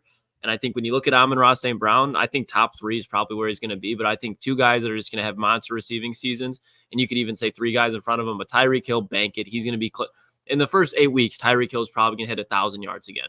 And then after that, I'm huge on Jamar Chase, and CeeDee Lamb just got paid. So those guys are going to be in much better situations to put up yards too, because I think defensively, they're not going to be like the Lions are, and they don't have the run game that the Lions do. So Amon-Ra St. Brown probably going to be like top 5 as a total wide receiver yards. But Sam Laporta, as a rookie, doing what he did, I think this is an offense that thrives off play action and thrives in the middle of the field. So Sam Laporta, he's a guy that's going to get a lot of looks, and he's going to be even better after the catch this year. So Sam Laporta, he was pushing to get it this year.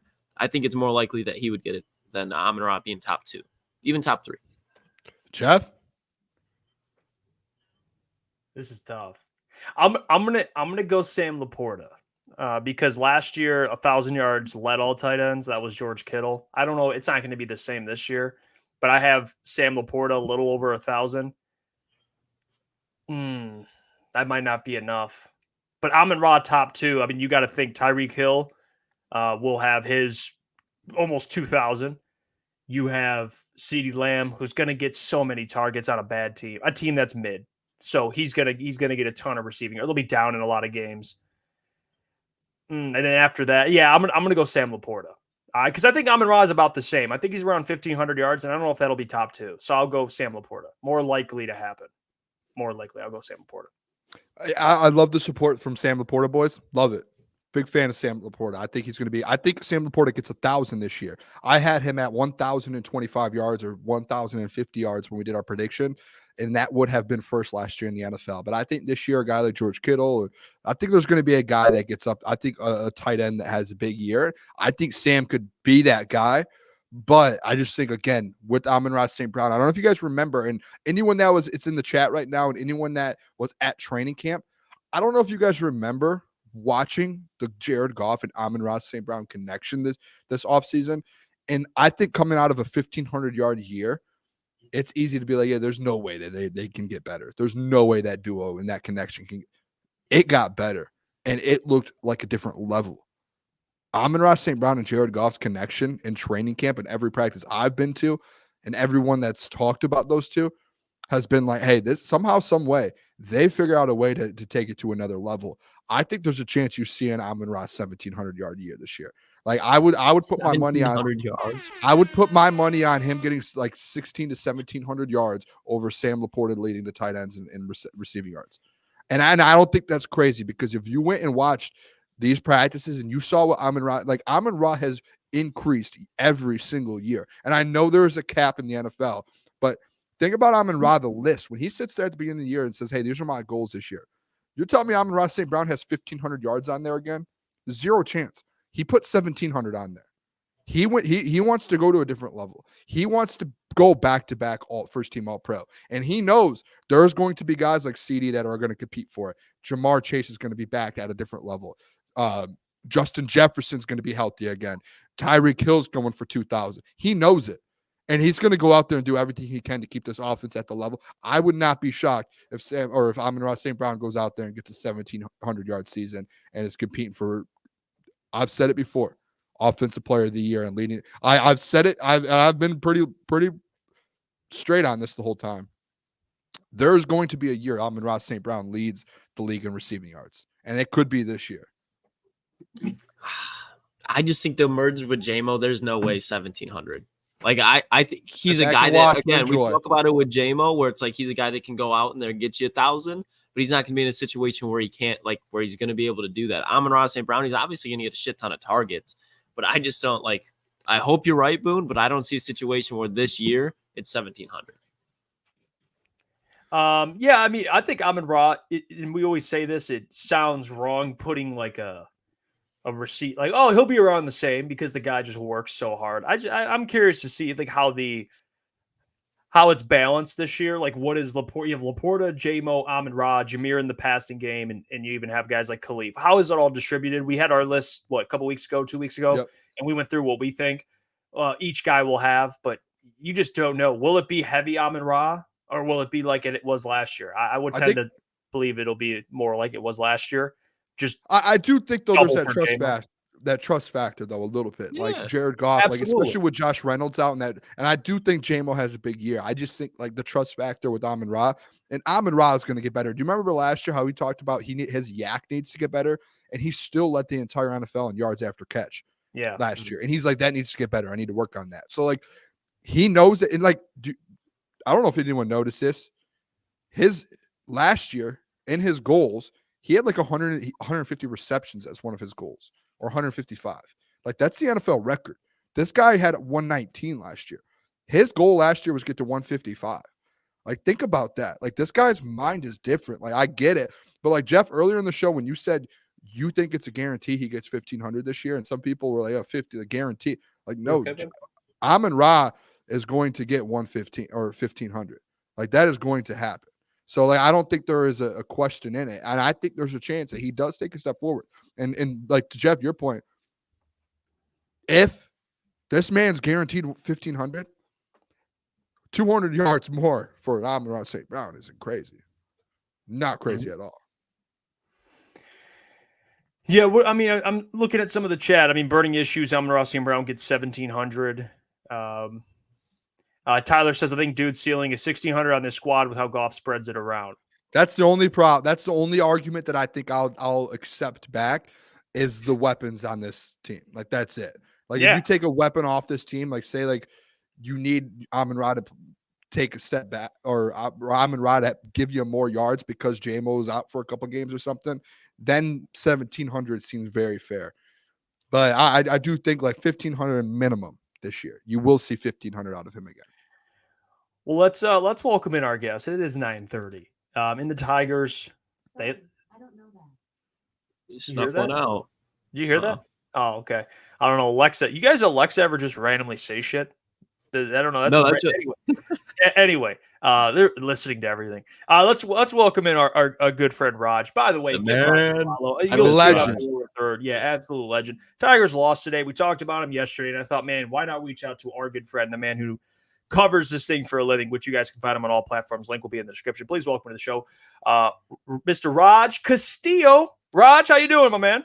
Not too bad. I did hear Alexa in the background too. I thought it was weird. All of a sudden, the weird female voice came on. I was like, I heard that too, Jeff. So yeah, I heard it. Yeah, dude, it just yaps randomly. I It it's like a dog. It's like I'm on Brown. Is he going to fantasy? How's he going to impact your roster? Is that what should we try to imply? Or like? Yeah, she actually gives me my takes. That's what it is.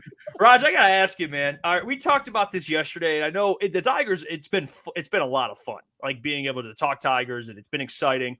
And I'm gonna ask you about Tariq Schoolboy in a little bit here, but your thoughts on just kind of what's been going on with the Tigers? They were 5.5 games, I believe. I don't know. Yesterday, they're 5 games now. They lost today. What's been your kind of takeaways from the last, like you say, 25 games? I know they're feasting on some bad teams here. But what's been the feeling, at least for you, with how they've been playing and the momentum they've had? I know despite the loss, but as of late, AJ Hinch has managed his ass off. I mean, if you look at this roster up and down with the amount of injuries this has had on staff, but it helps you get Kerry Carpenter back, and you get Cole Keefe kind of getting to what he should be, what he is. He's a really good hitter. If you look at his spray chart, he can hit all over the field. And you're getting guys who are maturing at the right time. Parker Meadows, since he's come back, has been what people expected him to be. When the Tigers drafted him so early on, he has been able to be a force defensively. You saw that catch in Seattle, one of the best catches of the year. Mm-hmm. But also now you put him on the top of the order, and he is a viable threat. And this is, again, without a staff that, you're looking at how you have a negative in Javi Baez. And, again, I'm not going to bash on Javi Baez because that's so easy to do. But now you have a chance with his hip surgery. You can see what you have in Trey Sweeney, who they picked up from the Jack Flaherty deal. And also, this is a chance for Spencer Torkelson to see what they have with him. And he's been able to step up. He had the home run. The biggest thing, I think, for Tiger fans has been, or to me at least, has been the bullpen. You look at all these bullpen starts. It's a little weird, but it's matching. They're playing up to matchups, and Hinch is doing a lot of chess work on optimizing his line the best way possible. Andy Baez is the Barry Bonds of off lefties and everything, and so they're merged. It's a good clubhouse. You go in there. It's a very you can tell these guys are rooting for each other, and there's a camaraderie between everybody, and that's just great to see. And so I think Tiger fans, to actually talk winning baseball in late August is the first time I've been doing this. I've been doing this now for a decade, and it's the first time I'm able to say that without laughing or going, "Oh, I'm serious." I'm not joking around when I say that. So it's a good feeling. Love it, Raj.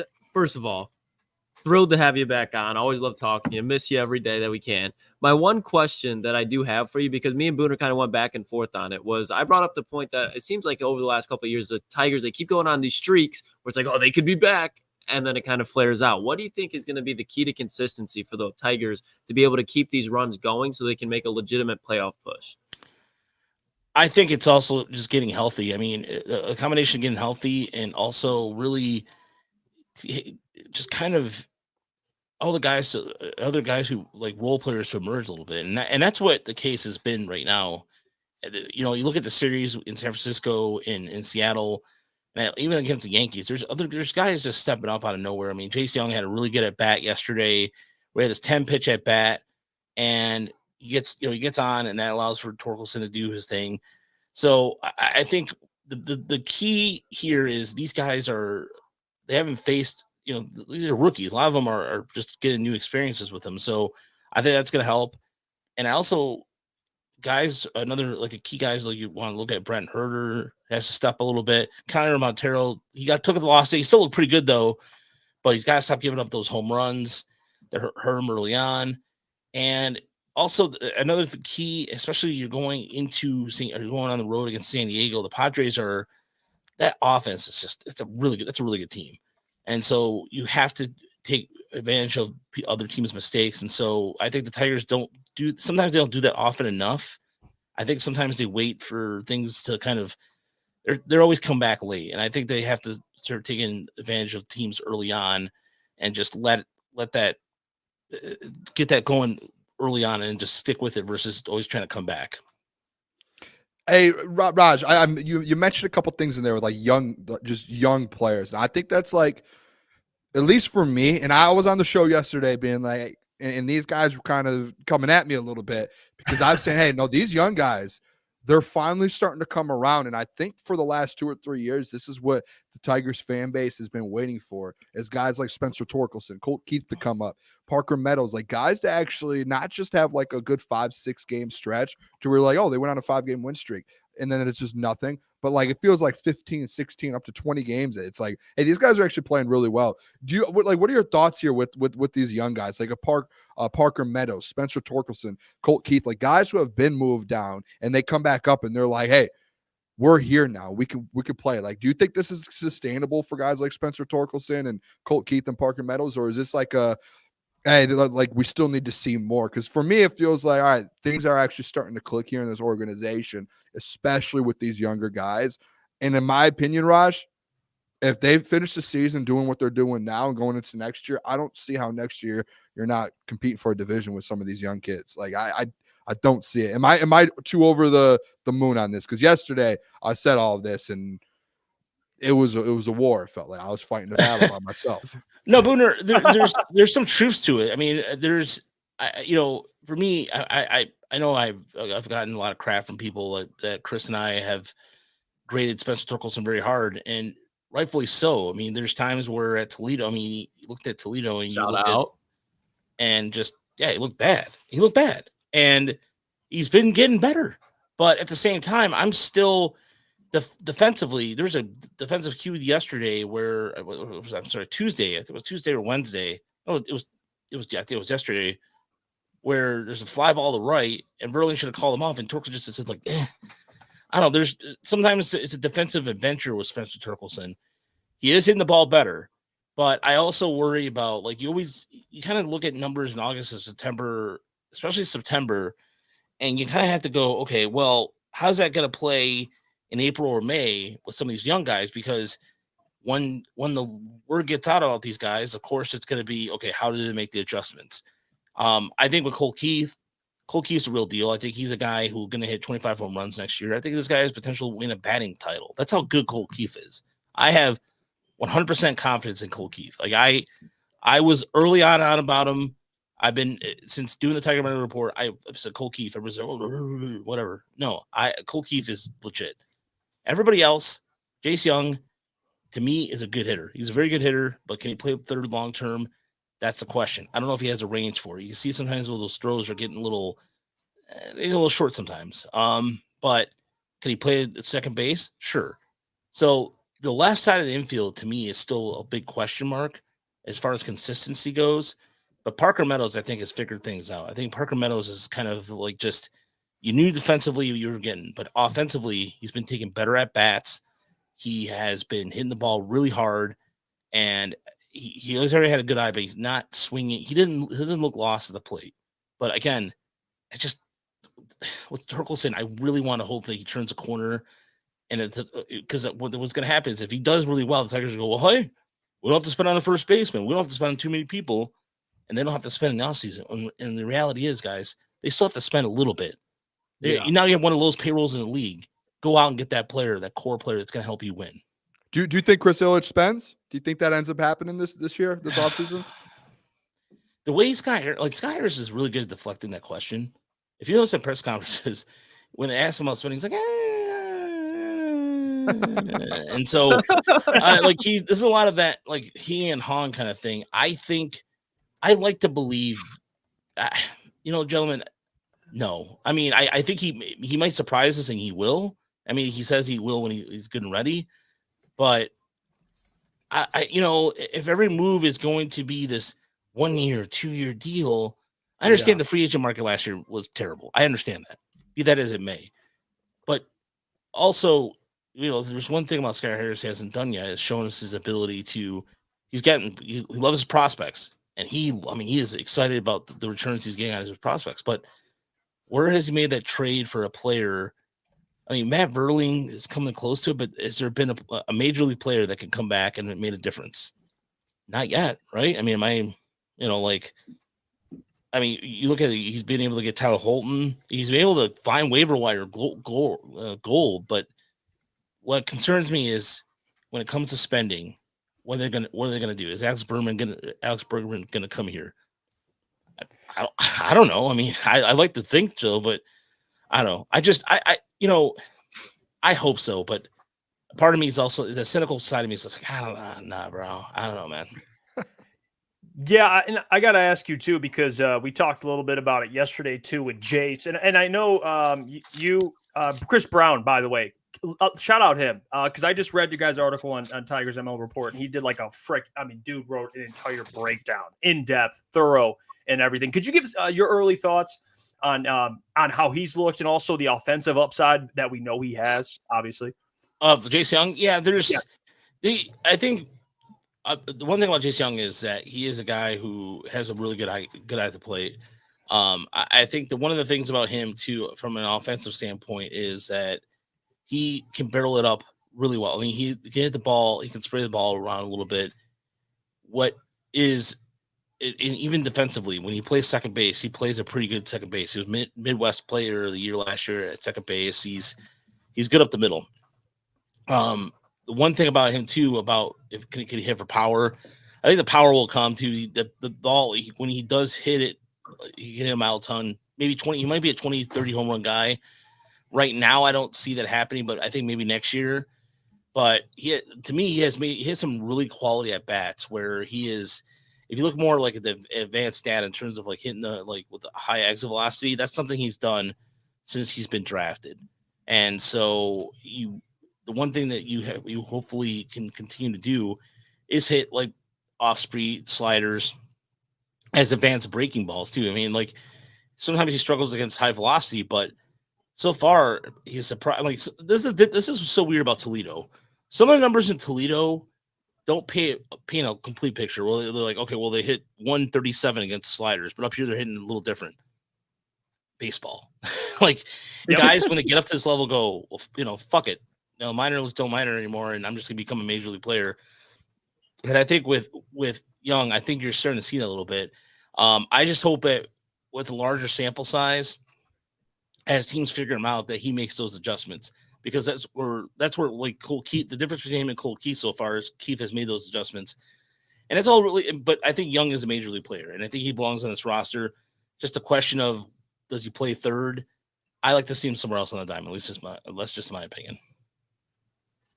And Raj, a guy that's been making a lot of noise for the Tigers this year is Tariq Skubal. And what do you think, if he hasn't locked it up already, what do you think he has to do in order to lock up the AL Cy Young Award? Because he's been a guy that's just been on a tear, it seems like, all season long.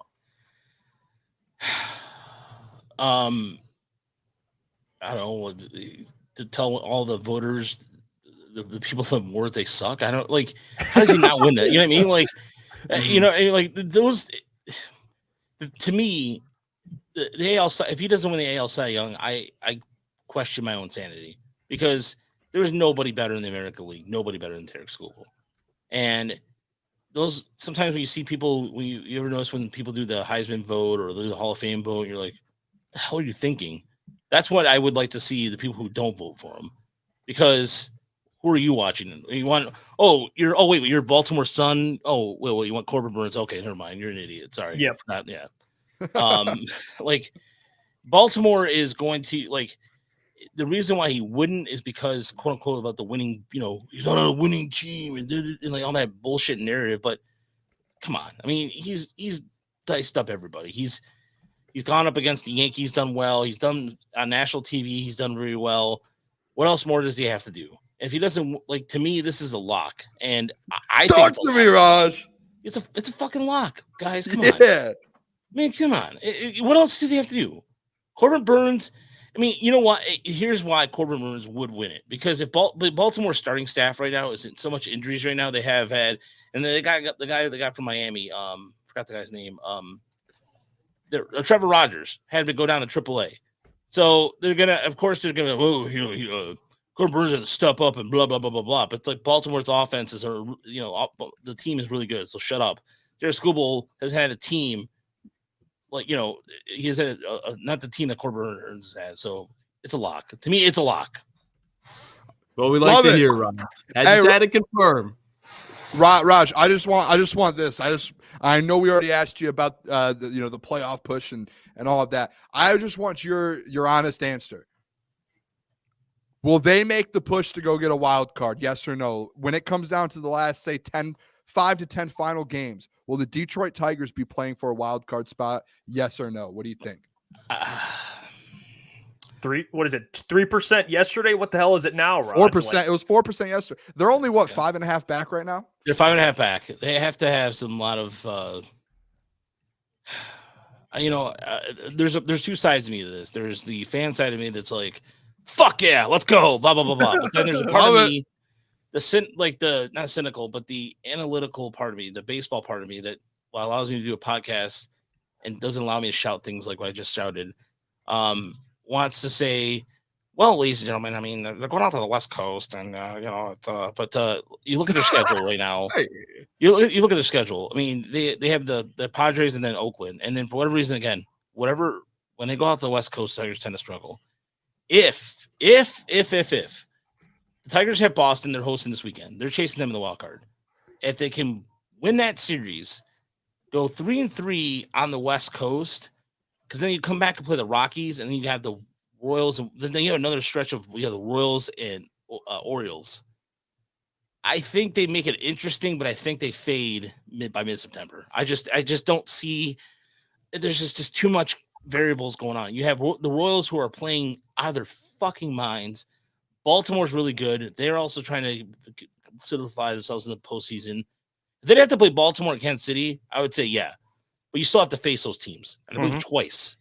So you have to play KC and Baltimore twice, and that is not, it's just Baltimore's so damn good, and that's where lies the problem. I don't think the Tigers are going to end them. I think the Tigers are going to make it close, but they'll fade towards the middle of September. And if they, look, if stranger things have happened, but I'm just telling you right now, as of August 29th at 9:48 p.m. I think the Tigers will finish this season a game or two under 500. Mark my words.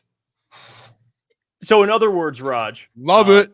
Would it be fair? Okay, you have the Tigers at at this point, ESPN, their playoff predictor, like 3.3%. Them making the playoffs or Booner becoming the mayor of Detroit? I think those are probably I would give Booner like 3%. I mean, I think I would get a handful of votes. I would get a lot of. I would get more than 4%. We'll give you 3%. All right, 4%. That's fair. Yeah. Well, look. Booner put Booner on the city council. I think Booner has a better chance of getting on the city. Yeah. Look, he'll represent whatever district. He has a better chance of getting in the city council than the Tigers getting in the playoffs right now. Okay. Again, I'm just Booner. He'd run a strong political platform, like all about lowering taxes, and then he wouldn't have to do stupid ads. He'd just go like, "Look, I'll just drink Kool-Aid like this," and then save us all the bullshit from all these YouTube ads and getting that every fucking 5 seconds. I cannot stand enough. It'll just be me drinking Kool-Aid. That's all. Yeah, that's fine by me. Like, vote for Booner, and just you drinking Kool-Aid, and like. Don't worry about policies. I got this. Hey, it'll get them far. Honestly, it's a hell of a campaign.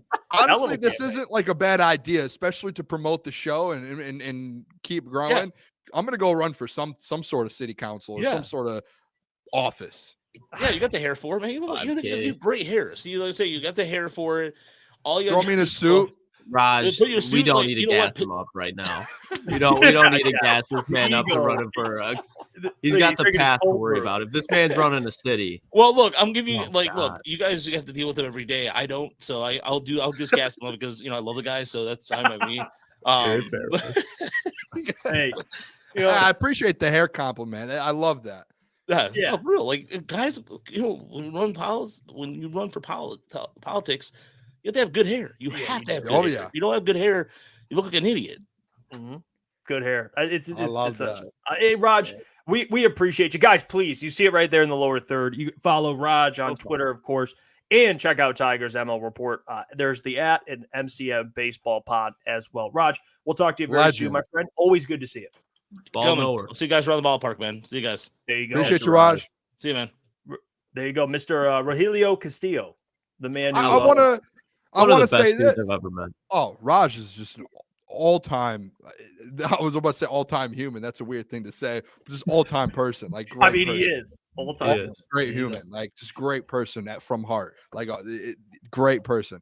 I want to say this though, too. Though, with if the Tigers are a game or two back with 10 games to go and they're playing at Comerica, we need to reach out to the Tigers and say, hey, can we do one of our 8 to 10 shows at the ballpark while the game's going on? Like, they're playing for the playoff spot. Imagine how wants it. Comerica Park, we're up in the Pepsi porch with our table with the mics and we're talking Lions while the Tigers are trying to clinch a playoff spot. That'd be an all time.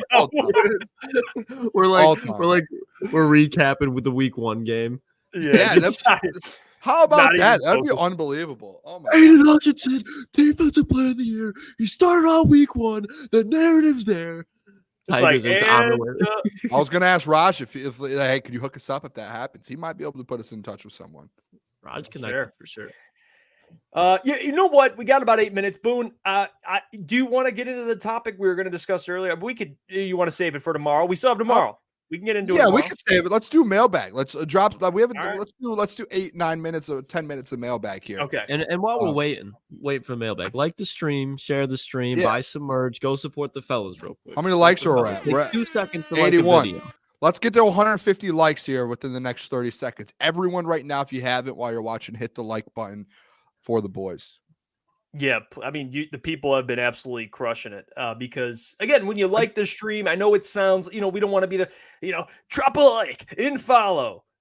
But, hey, when you like a stream, when you like any video on YouTube, you guys have to understand it does help in the algorithm. So it helps our channel. So please like the stream if you haven't already.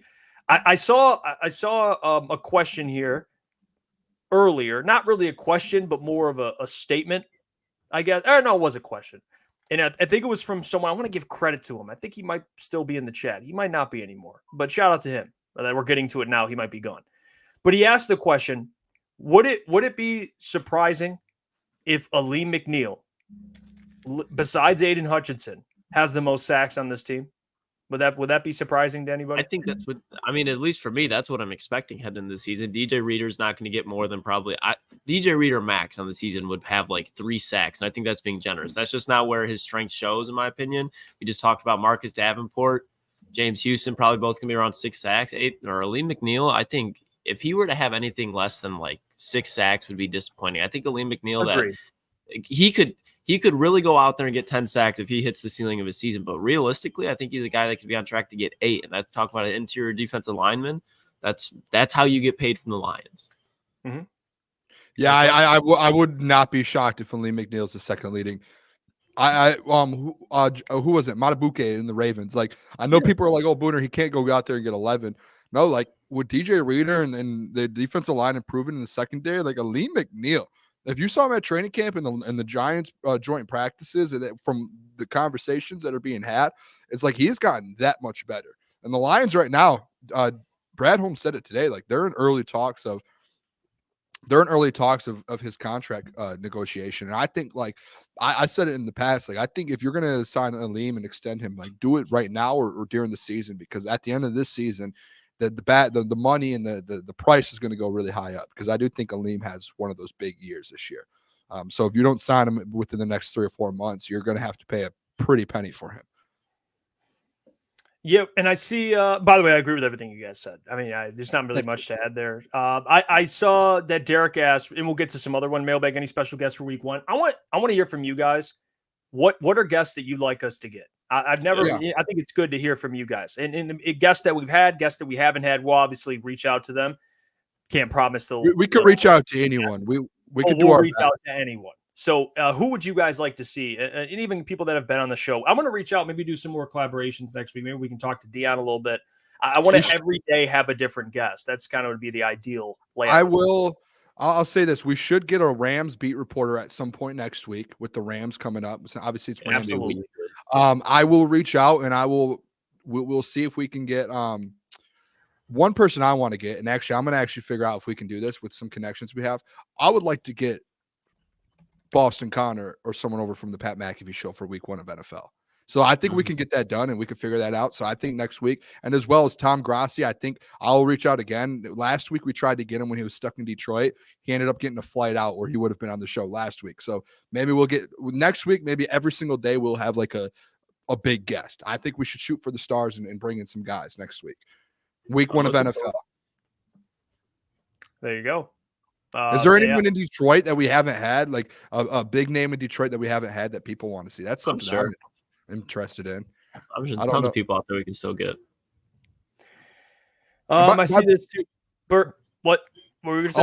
I was just going to say another thing too. We're doing next week, and I don't think we've put this out there, but we are going to be at Michigan, Texas next week doing content. I'm hyped for that. Yeah. We're waiting. I think we have a brand that we're going to be doing some stuff with, and we're waiting to kind of sign that before, but we will, like, it's confirmed we will be Michigan, Texas next week. There's going to be, I think it's a Barstool show that's going on there, and I don't know the connection or what we're going to be doing, but we will be around there doing stuff and making content for the brand that we're going to be working with. Hopefully within the next week we can fully announce and we can be there, but we will be there, Michigan, Texas next week, the whole crew, right outside the stadium.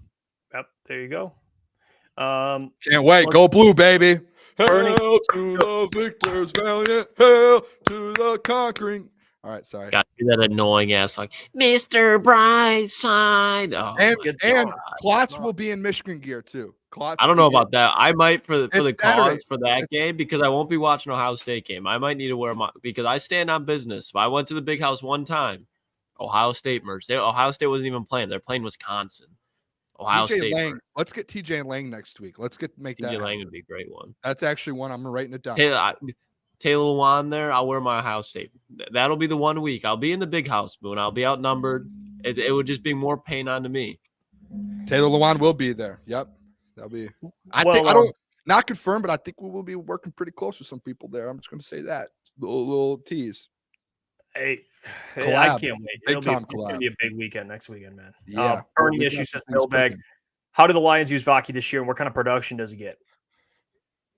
Kind of like a gimmick back. I think he probably gets like 100, 200 yards rushing max. Like, I don't think he'll be that big of a focal point on the offense outside of an injury goes down. But I think in the receiving game, like, he could have a nice little impact. Like, I think there'll be probably 1 or 2 third downs a game where Sion Vaki's out there, because he's a really good pass blocker too. Like, he's very physical. Again, played safety in college. He knows what it's like to go blitz the quarterback. So he's going to be adapting to picking that up. And I just think he's going to be a guy that they can trust. So I think he won't be like the Craig Reynolds role in the run game, but he could be the Craig Reynolds role with the receiving game out of the backfield as depth-wise goes.